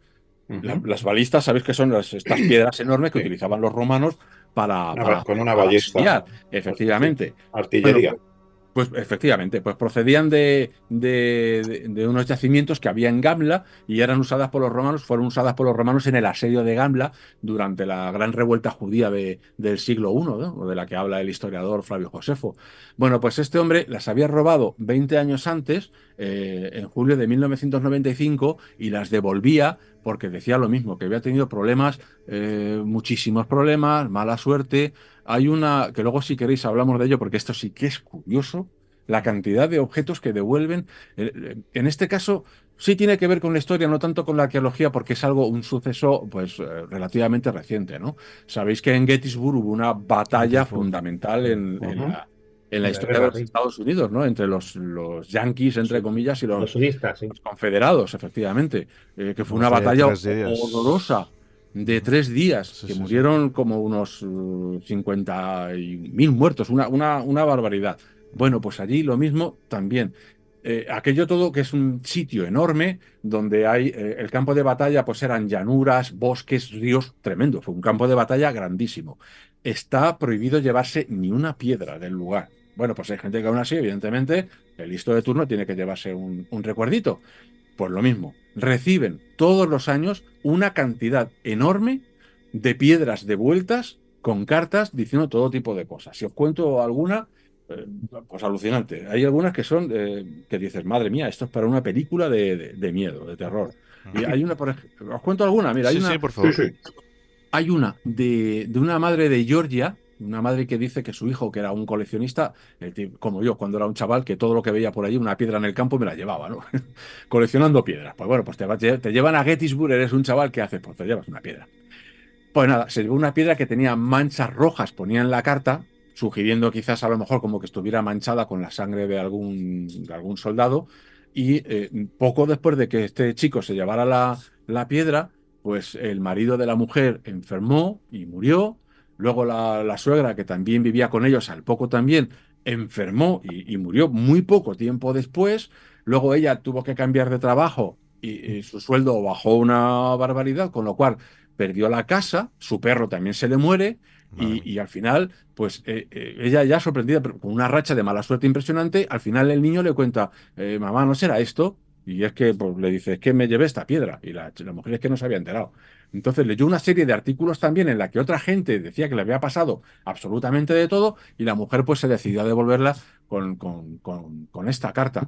Hay una carta que la conservo por aquí, pues esto es un asunto también que investigué en su momento y traducida decía lo siguiente, fijaros, dice, hace unos 10 o 11 años, la que entonces era mi esposa y yo fuimos a visitar Gettysburg. Nos encantó Gettysburg y su historia y nos llevamos 3 piedras pequeñas. No sabíamos entonces cómo afectaría a nuestras vidas el llevarnos estas piedras y no sabíamos que estaban malditas. No pasó mucho tiempo después de aquello cuando nuestras vidas se derrumbaron. Mi esposa se llevó a mi hijo y me abandonó. Perdí mi casa y la mayoría de lo que tenía y terminé en la cárcel durante 9 años. A mi ex esposa no le ha ido mejor. Ha estado agobiada con problemas de salud y otras dificultades. Cuando salí de la cárcel, pude encontrar un lugar para vivir. Mientras revisaba lo que mi madre había guardado, encontré las piedras y recordé lo que había leído en la cárcel sobre la maldición que pesa sobre las piedras. Lamento habérmelas llevado. Bueno, pues como cartas de estas hay, así. Madre mía. barbaridad. Así que hay muchos museos que reciben este tipo de objetos, curiosamente, y yo aquí pues os hago una reflexión a ver qué os parece a vosotros, porque por un lado pues puede que actúen esas fuerzas, ¿no? ¿Quién sabe? Yo no soy nadie para decir ni que no ni que sí, Por si sí, pero por también si puede no. que actúe una fuerza interior muy poderosa, que es la mala conciencia, ¿no? La conciencia de decir, seguro. y el miedo, la sugestión de decir, es que me he llevado algo que no es mío, que pertenece a estos lugares que pueden ser considerados sagrados, no me va a pasar algo, De no me todas estoy formas, llevando algo que no debo, por si ¿no? acaso, mejor no llevarse nada. Claro, claro. Y te evitas Sí. esa mala Entonces, conciencia, es ¿no? una reflexión que os lanzo ahí porque a mí me parece curioso, ¿no? La fuerza de la propia conciencia, de la mala conciencia en este caso. De todas formas, el tesoro más maldito que hay, por lo que he leído, es uno muy relativamente desconocido, que era el tesoro de los reyes de Afganistán, de la época del imperio de los reyes que forman allí un imperio a los continuadores de Alejandro. Entonces, este tesoro se encontraba guardado bajo 100 llaves en Kabul. Y cuando se empieza a intentar hacerse determinadas personas con ese tesoro, se produce primero la invasión soviética, Sí. después de la invasión soviética la toma de los talibanes y finalmente la guerra, ¿no? Y entonces, por lo visto, es de las pocas cosas que dentro de la superstición de esta gente sigue todavía medianamente bajo llave y que no lo han tocado. Con lo cual, Bueno, algo debe de tener. ese caso es que además es alucinante porque está involucrado también el director del museo.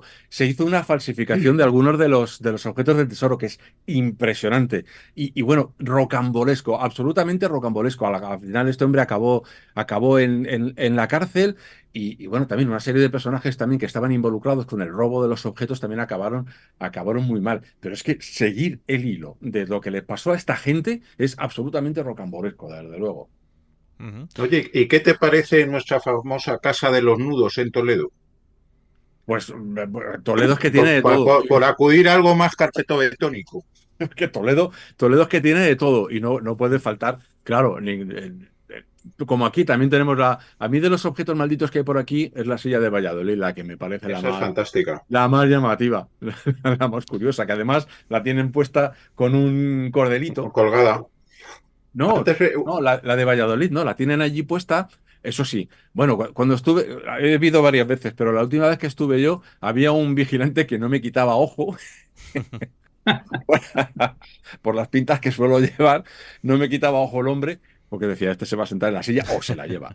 Ella está con su cordelito rojo que va de una mano a otra para evitar que la gente se siente. No sabe este hombre, que además yo soy muy respetuoso con un objeto que procede de la Edad Media, vamos, es que ni lo toco, es decir, los museos, vamos.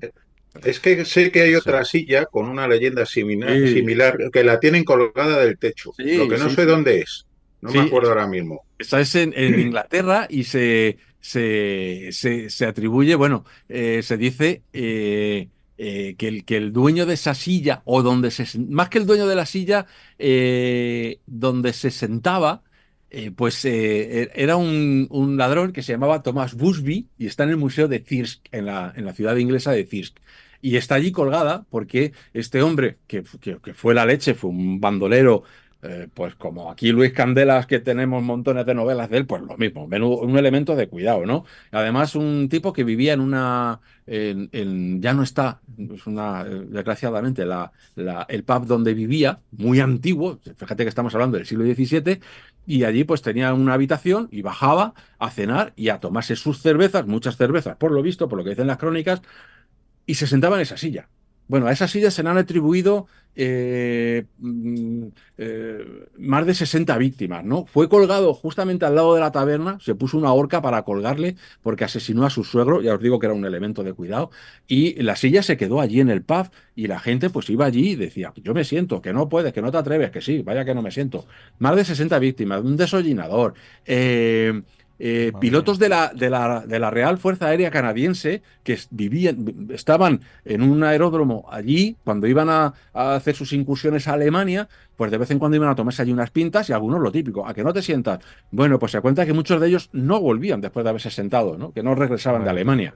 Y una señora de la limpieza muerta 2 horas después de sentarse de un tumor cerebral en la silla. Total, que al final este hombre, el dueño del pub, cogió la silla y la regaló al museo local y dijo, mira, ya no quiero más la silla porque estoy harto de que se me muera la gente aquí.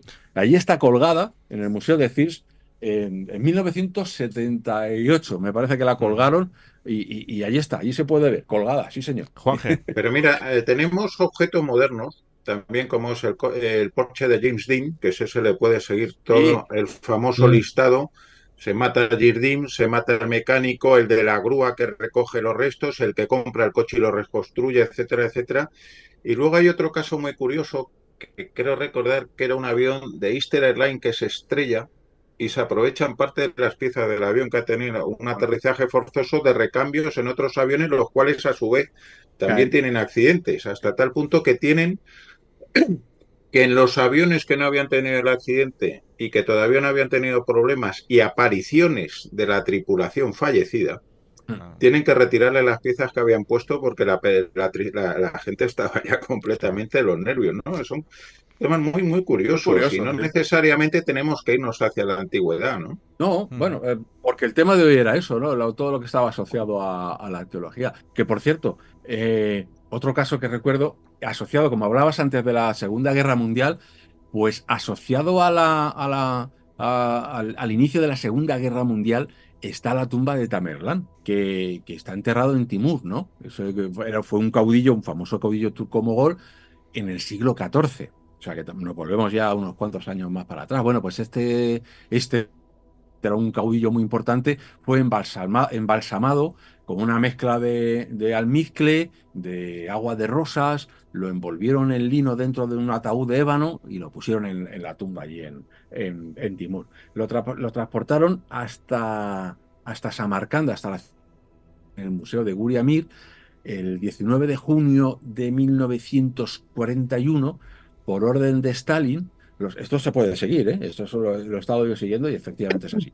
Los antropólogos rusos, Mikhail M. Gerasimov, que es este hombre fue el que ha dado lugar, ahora vemos montones de reconstrucciones de faciales, ¿verdad? De rostros antiguos, pues el vikingo de no sé dónde, la reina de no sé qué. Bueno, pues este hombre fue el fundador de esa rama de la historia, ¿no? De la reconstrucción facial de antiguos difuntos, por decirlo de esta manera.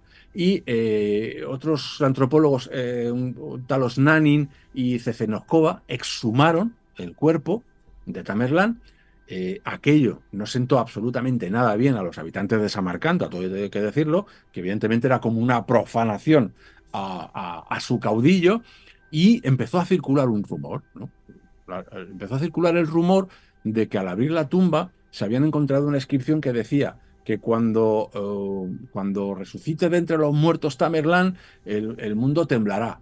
Y bueno, después Geramisov abrió el ataúd y había otra en la que se decía, una otra inscripción en la que decía que quien abra mi tumba, como el propio Tamerlán hablando, quien abra mi tumba va a desatar a un invasor más terrible todavía que yo. Bueno, pues 3 días después tuvo lugar la Operación Barbarroja, durante la cual los nazis invadieron la Unión Soviética, ¿no? Así que el cuerpo fue enterrado poco después en medio de un solemne rito islámico, porque aquello acabó generando miedo, y poco después, por la batalla de Stalingrado, tuvo lugar y el retroceso nazi. Pero fíjate que 3 días después de que corrieran estos rumores, tiene lugar la Operación Barbarroja.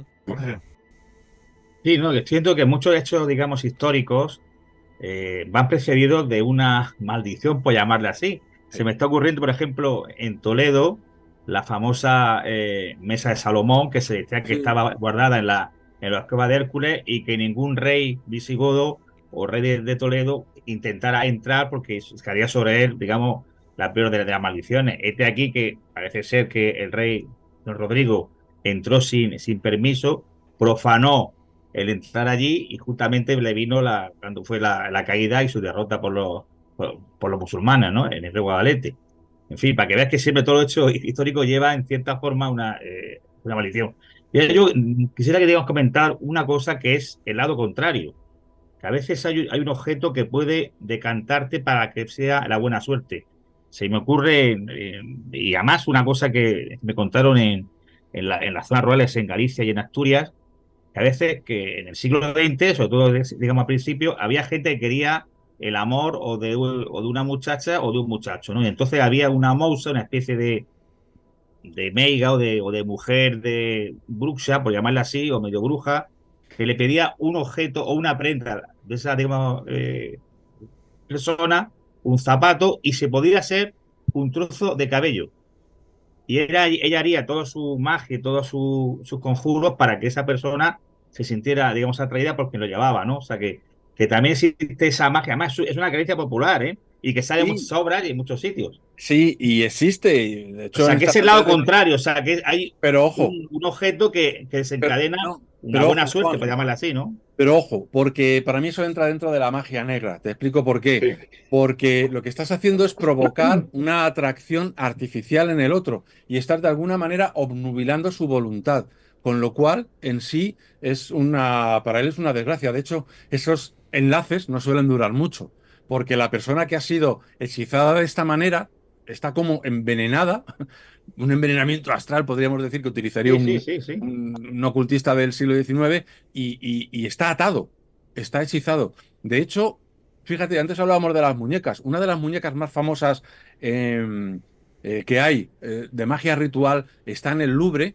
eh, y es una muñeca que está hecha en los siglos I o II en el Egipto ya griego, Ptolomeico. gobernado por los griegos, por los Ptolomeos, ¿vale?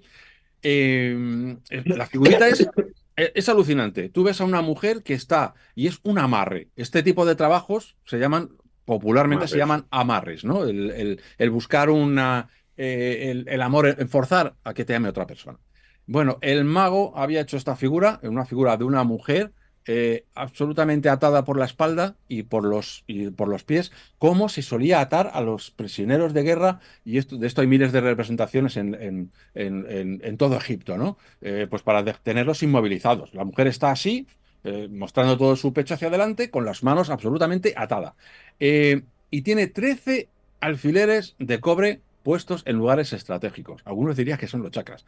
La frente, los pechos, el ombligo, donde además los egipcios decían que se acumulaba el ECA, en la vulva, rodillas, codos, etcétera. O sea, en sitios estratégicos.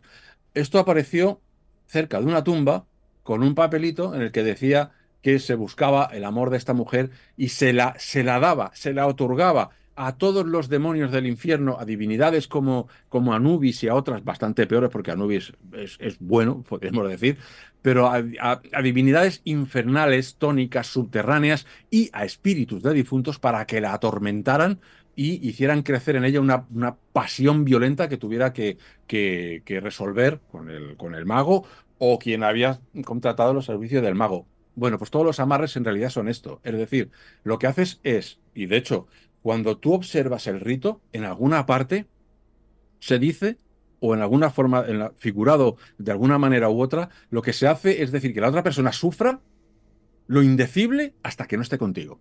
Y eso, evidentemente, es alterar la voluntad de otra persona. Así que yo lo considero magia, algunos lo dicen magia verde, magia amorosa, y algunos dicen que es magia blanca porque, oye, te beneficia a ti, pero es que para mí todo lo que te beneficia a ti a costa de otro, evidentemente, es magia oscura. De todas formas, Juanje, sí tenemos casos en los cuales un objeto ha operado positivamente para uno, negativamente para otros y un punto milagroso. Y de hecho tenemos uno que va a pasar pasado mañana, que es la Inmaculada Concepción. Y Sí, es el señor. famoso milagro de Empel, que me Sí, sí, imagino sí. que lo conocéis.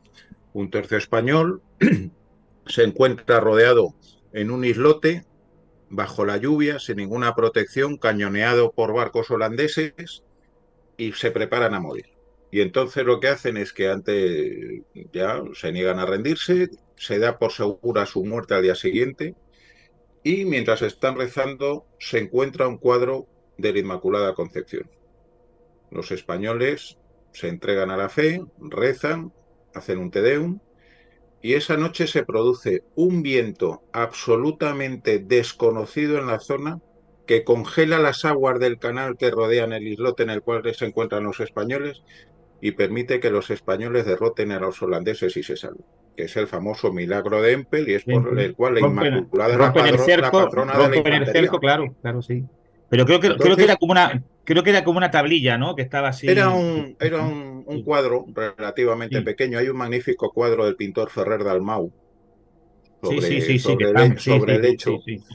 Y entonces, pues es un acto en el cual, pues bueno, aparece una reliquia, un hecho milagroso, en este caso positivo Además, por para eso nuestras almas. el día 8 es festivo y la patrona de la infantería española es la Virgen Inmaculada. O sea, que tú el objeto, como bien dices tú, lo que da pie, ¿no? Y luego, durante distintos periodos históricos españoles, pues hemos tenido, incluso en la propia Guerra Civil, la utilización del Obraje Incorrupto de Santa Teresa, por ejemplo, o en la Edad Media la utilización no solamente en España, sino desde la lanza de Longino por parte de Carlomagno y una serie de talismanes que permitían ejercer un influjo a su poseedor en la batalla. Claro, lo que llamaríamos objetos benditos. ¿Qué me puedes decir de los fósiles, Javier? De los fósiles, que también pasan cosas con ellos. En algunos lugares, ¿no? No en todos. Fíjate que ya nos retrotraemos ya no a la historia del ser humano, sino a seres vivos que han muerto pues mucho tiempo atrás. Y hay un caso muy curioso, muy curioso, que es el caso de un bosque que está petrificado en el desierto Pintado, que es un desierto que está al noreste de Arizona, del estado de Arizona. Bueno, pues esos, fíjate, son árboles que están fosilizados ya. Cuando se fosiliza la madera, se convierte en un mineral precioso, curioso, muy bonito, ligero, claro, evidentemente, como es la madera, y bueno, es muy llamativo. Bueno, pues son árboles del Triásico. Estamos hablando de árboles de hace 200 millones de años fosilizados, ¿no? Y bueno, pues aquello evidentemente es un parque natural que está protegido. Y como no, se advierte a todo el mundo de que no se lleven nada, que se están llevando evidentemente una joya natural y no debería sacarla de allí. Bueno, pues por mucho aviso que se les pongan, ¿qué hace la gente? Pues se los lleva. Se lleva trozos incluso a veces los rompe, se llevan trozos, etcétera, ¿no? Bueno, pues todos los que se han llevado de ese bosque en particular, de ese bosque petrificado en particular, de ese lugar, se han llevado algún trozo de madera fosilizada, dicen que han tenido problemas. Bueno, todos no, evidentemente. Imagino que habrá gente que lo tenga en casa y todavía no le haya pasado nada. Le pasará, supongo. Pero muchos de ellos, pues como decíamos en Pompeya también, que les mandan todo tipo de objetos metidos en cajas, y igual aquí, ¿no? Los devuelven porque dicen lo mismo, otra vez, la misma cosa, otra vez.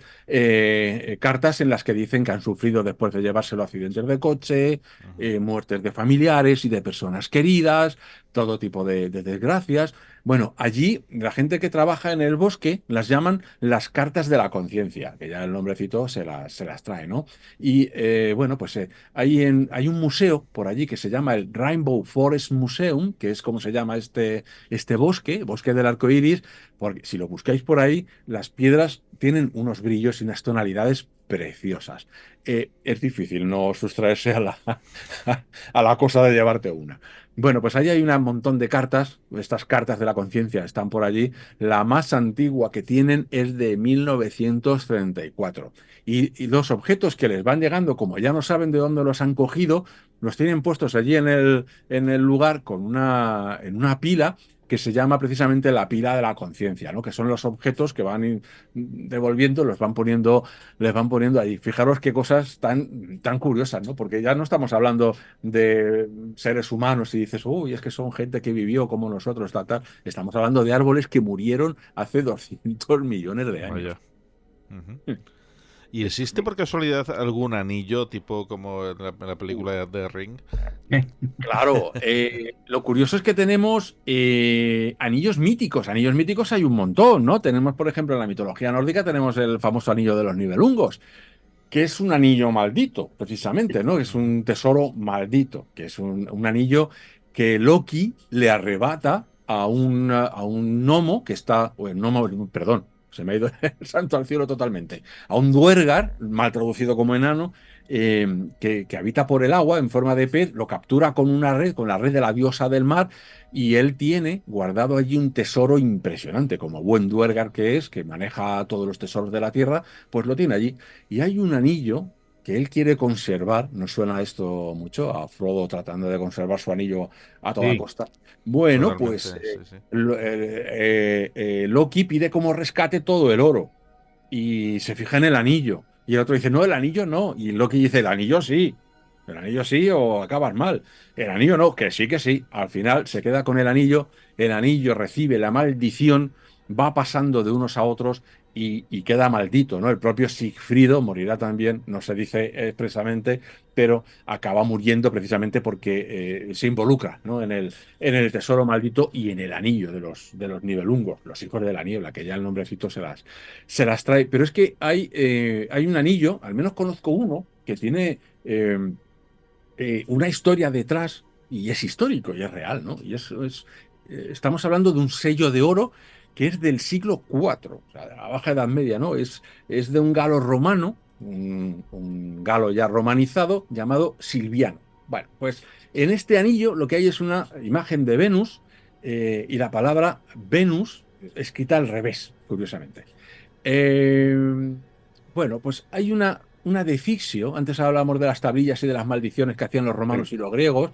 Pues esto es una tabla, una maldición, una defixio en un templo dedicado al dios celta Nodens. O sea, todavía los galos conservaban sus antiguos dioses. Y pone lo siguiente: esto se encontró. Al dios Nodens. Silvanus perdió su anillo y dona la mitad a Nodens, al dios. No permitas que el que se llama Seneciano goce de buena salud hasta que lo devuelva al templo de Nodens. Bueno, pues curiosamente, un arqueólogo, Sir Mortimer Wheeler, encontró el anillo y bueno, pues al traducir la inscripción que había en el anillo, pues vio la maldición que había contra el tal Seneciano, ¿no? Y encontró que ese era el anillo que estaba en la maldición. ¿Y sabéis quién le ayudó en la transcripción, a la hora de transcribir? ¿Quién? ¿Quién se os ocurre? El del Señor de los Anillos. Tolkien. Tolkien, que era un filólogo impresionante. Sí, sí, Tolkien, sí, sí. efectivamente. Tolkien casualidad. fue quien le ayudó a resolver el tema del anillo de este galo romano. Fijaros qué curioso.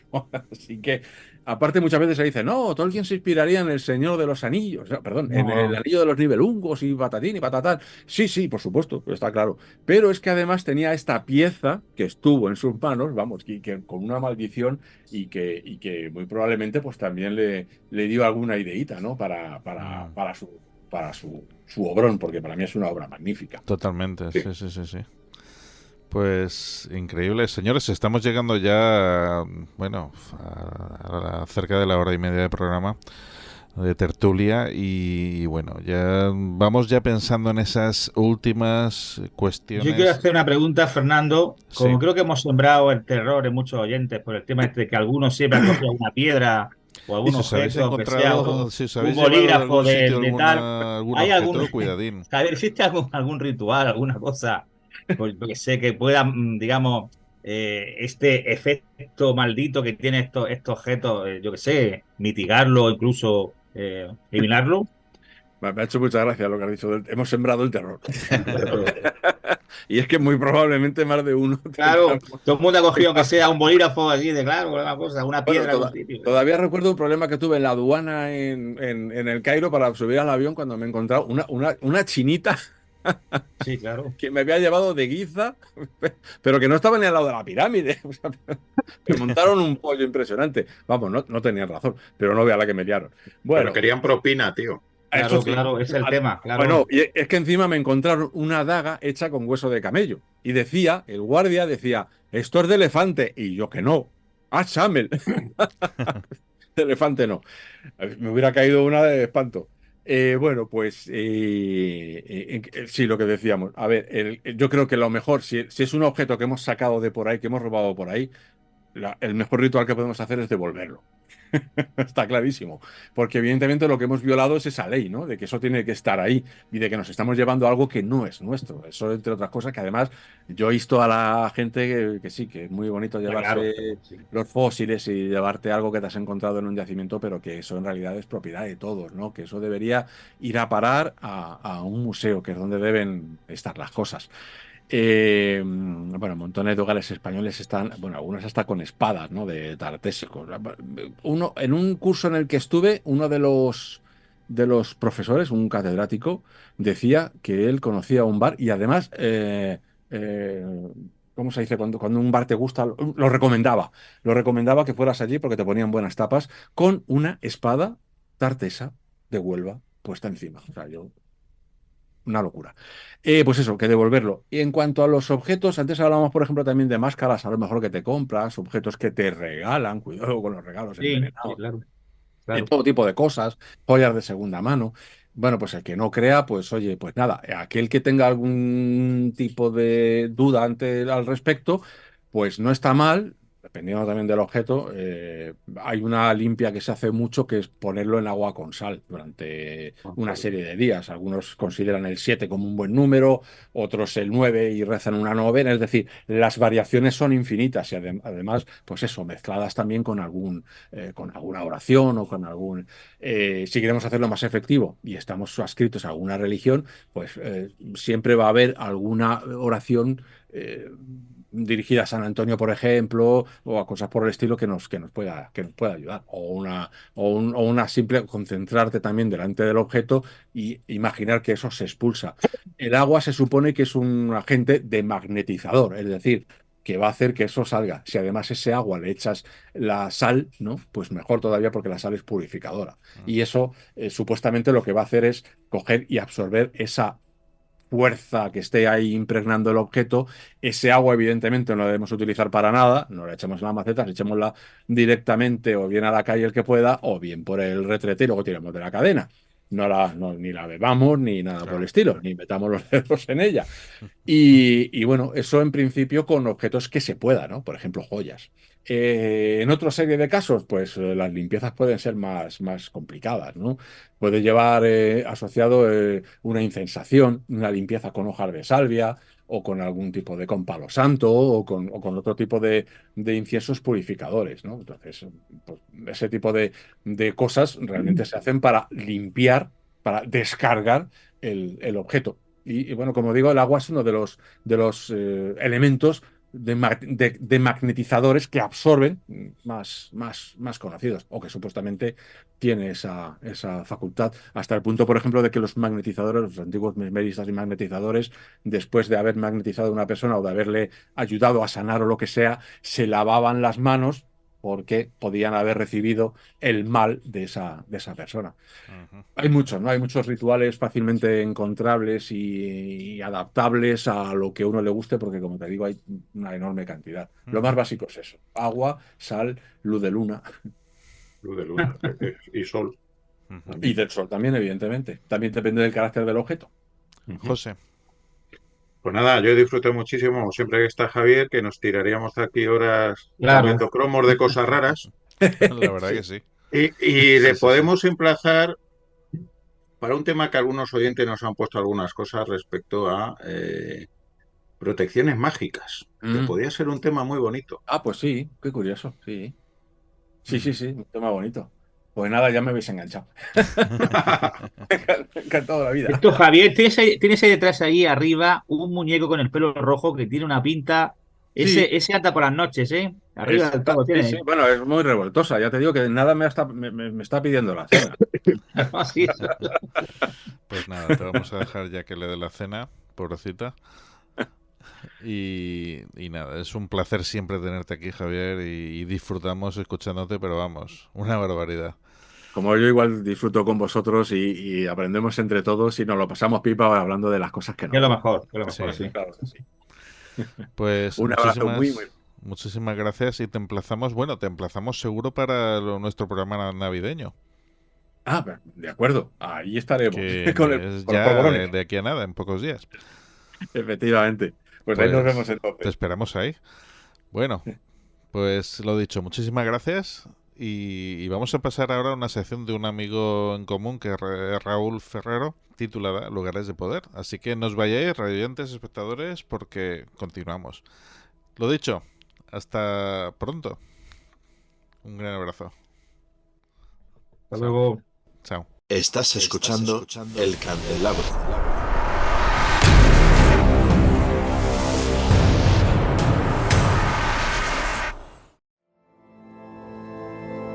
Acompáñanos a un fascinante viaje a través de los rincones más enigmáticos y llenos de misterio de nuestro mundo. A descubrir antiguos templos, monumentos, espacios naturales y sagrados, impregnados de una energía extraordinaria y asociados a lo divino. Lugares de poder. Un espacio de Raúl Ferrero.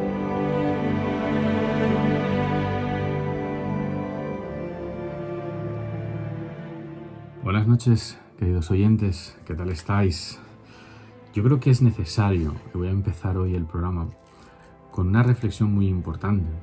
Es que cuando hablamos de los monasterios, y ya hemos hablado de alguno de ellos aquí, en Lugares de Poder, no podemos dejar pasar a quien yo considero el monasterio primigenio, al monasterio donde nació nuestra lengua castellana, ese monasterio pequeñito, recóndito, en el interior de La Rioja, y que es necesario ponernos de pie para hablar de él, ¿no? Porque gracias a cómo estamos hablando hoy en día, a la escritura que hoy tenemos, mucho lo debemos a este monasterio. Estoy refiriendo a San Millán de la Cogolla, ni más ni menos, ¿no? Donde hay dos monasterios, el monasterio de Suso y el monasterio de Yuso.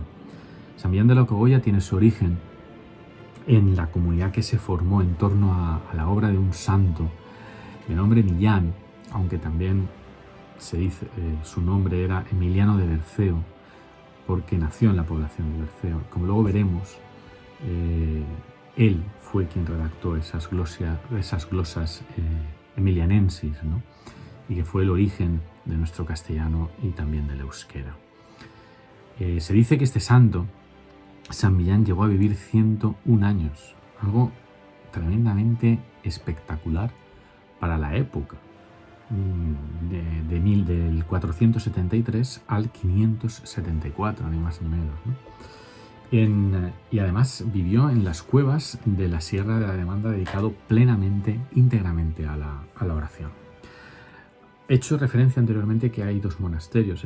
Está el monasterio de Suso, que del latín significa arriba, es el más antiguo, y luego tenemos el monasterio de Yuso, que significa abajo, que es el monasterio que se encuentra más abajo, ¿no? En el año 1997 son declarados Patrimonio de la Humanidad, y el monasterio de Suso es construido entre los siglos VI a XI después de Cristo, y aún quedan vestigios de lo que fue aquel monasterio, ¿no?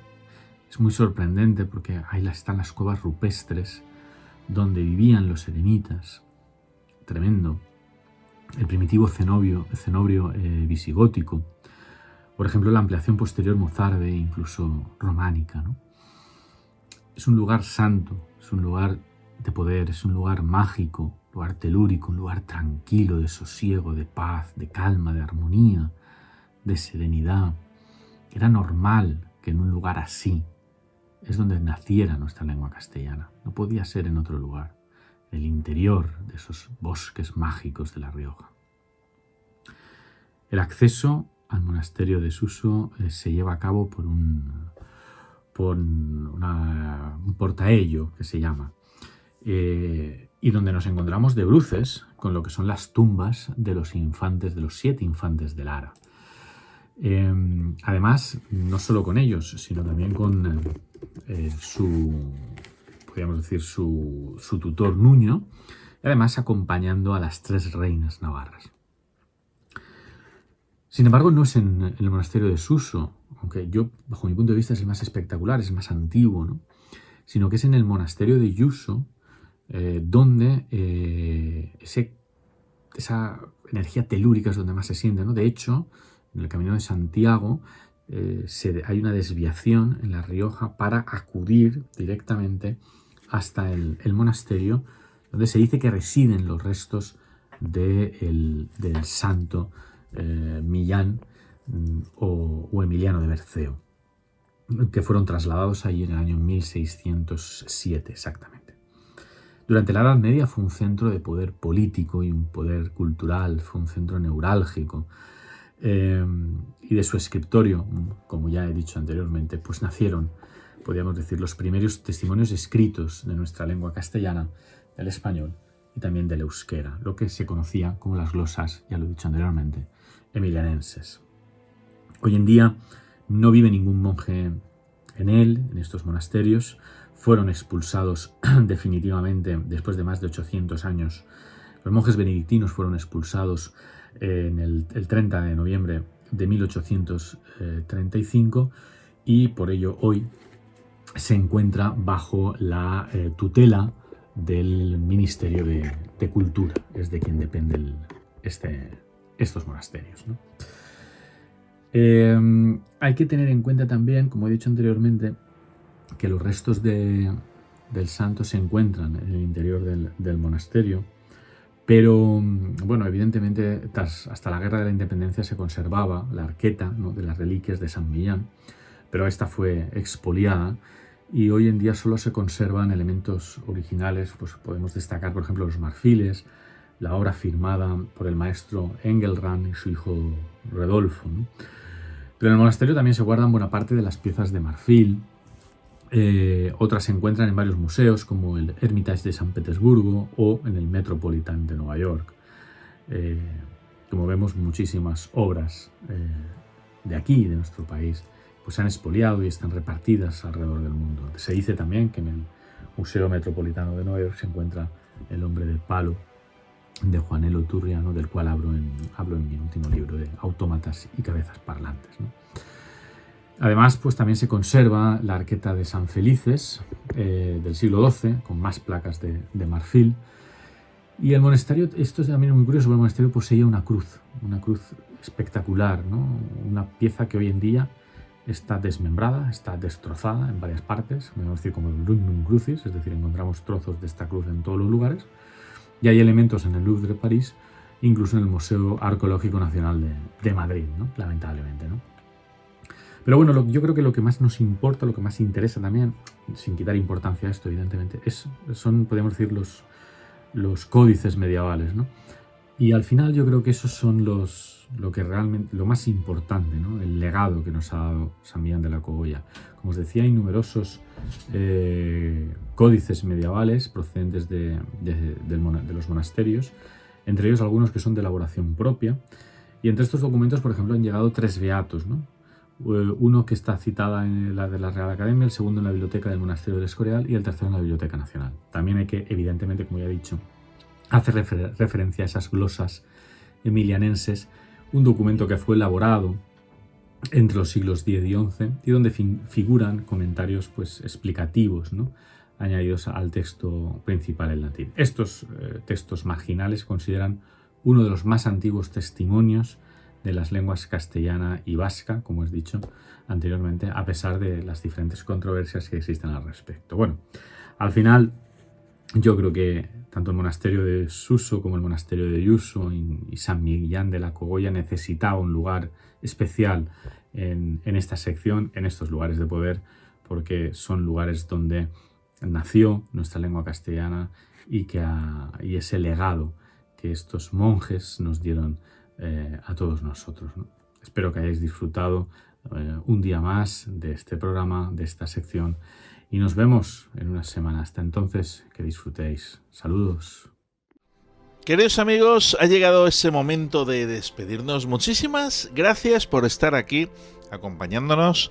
Y bueno, esperemos que os haya gustado, hayáis disfrutado como lo hemos hecho nosotros, sin lugar a dudas. Y ya sabéis que podéis escribirnos. ¿Dónde podéis escribirnos? Pues por supuesto en nuestras redes sociales. Estamos en Facebook, en Twitter, en iVoox, estamos también en YouTube. Y ahí nos podéis dejar mensajes y encantadísimos de responderos. Podéis también apoyarnos, darle al like, seguirnos y por supuesto os podéis hacer miembros de la comunidad Fan del Candelabro en iVoox. ¿Cómo se hace? Atentos. Hazte Fan del Candelabro en iVoox. Comienza con extras de nuestros programas, sorteo de libros y otros regalos. En iVoox verás una pestaña azul que pone apoyar y haciendo clic aquí podrás apoyar nuestra labor divulgativa con un coste mensual de 1,49 € al mes. Hazte Fan del Candelabro en iVoox ya mismo. Y lo dicho amigos, nos volvemos a encontrar la próxima semana aquí en Azul FM Radio, en YouTube y en iVoox en El Candelabro. Hasta pronto. Chao.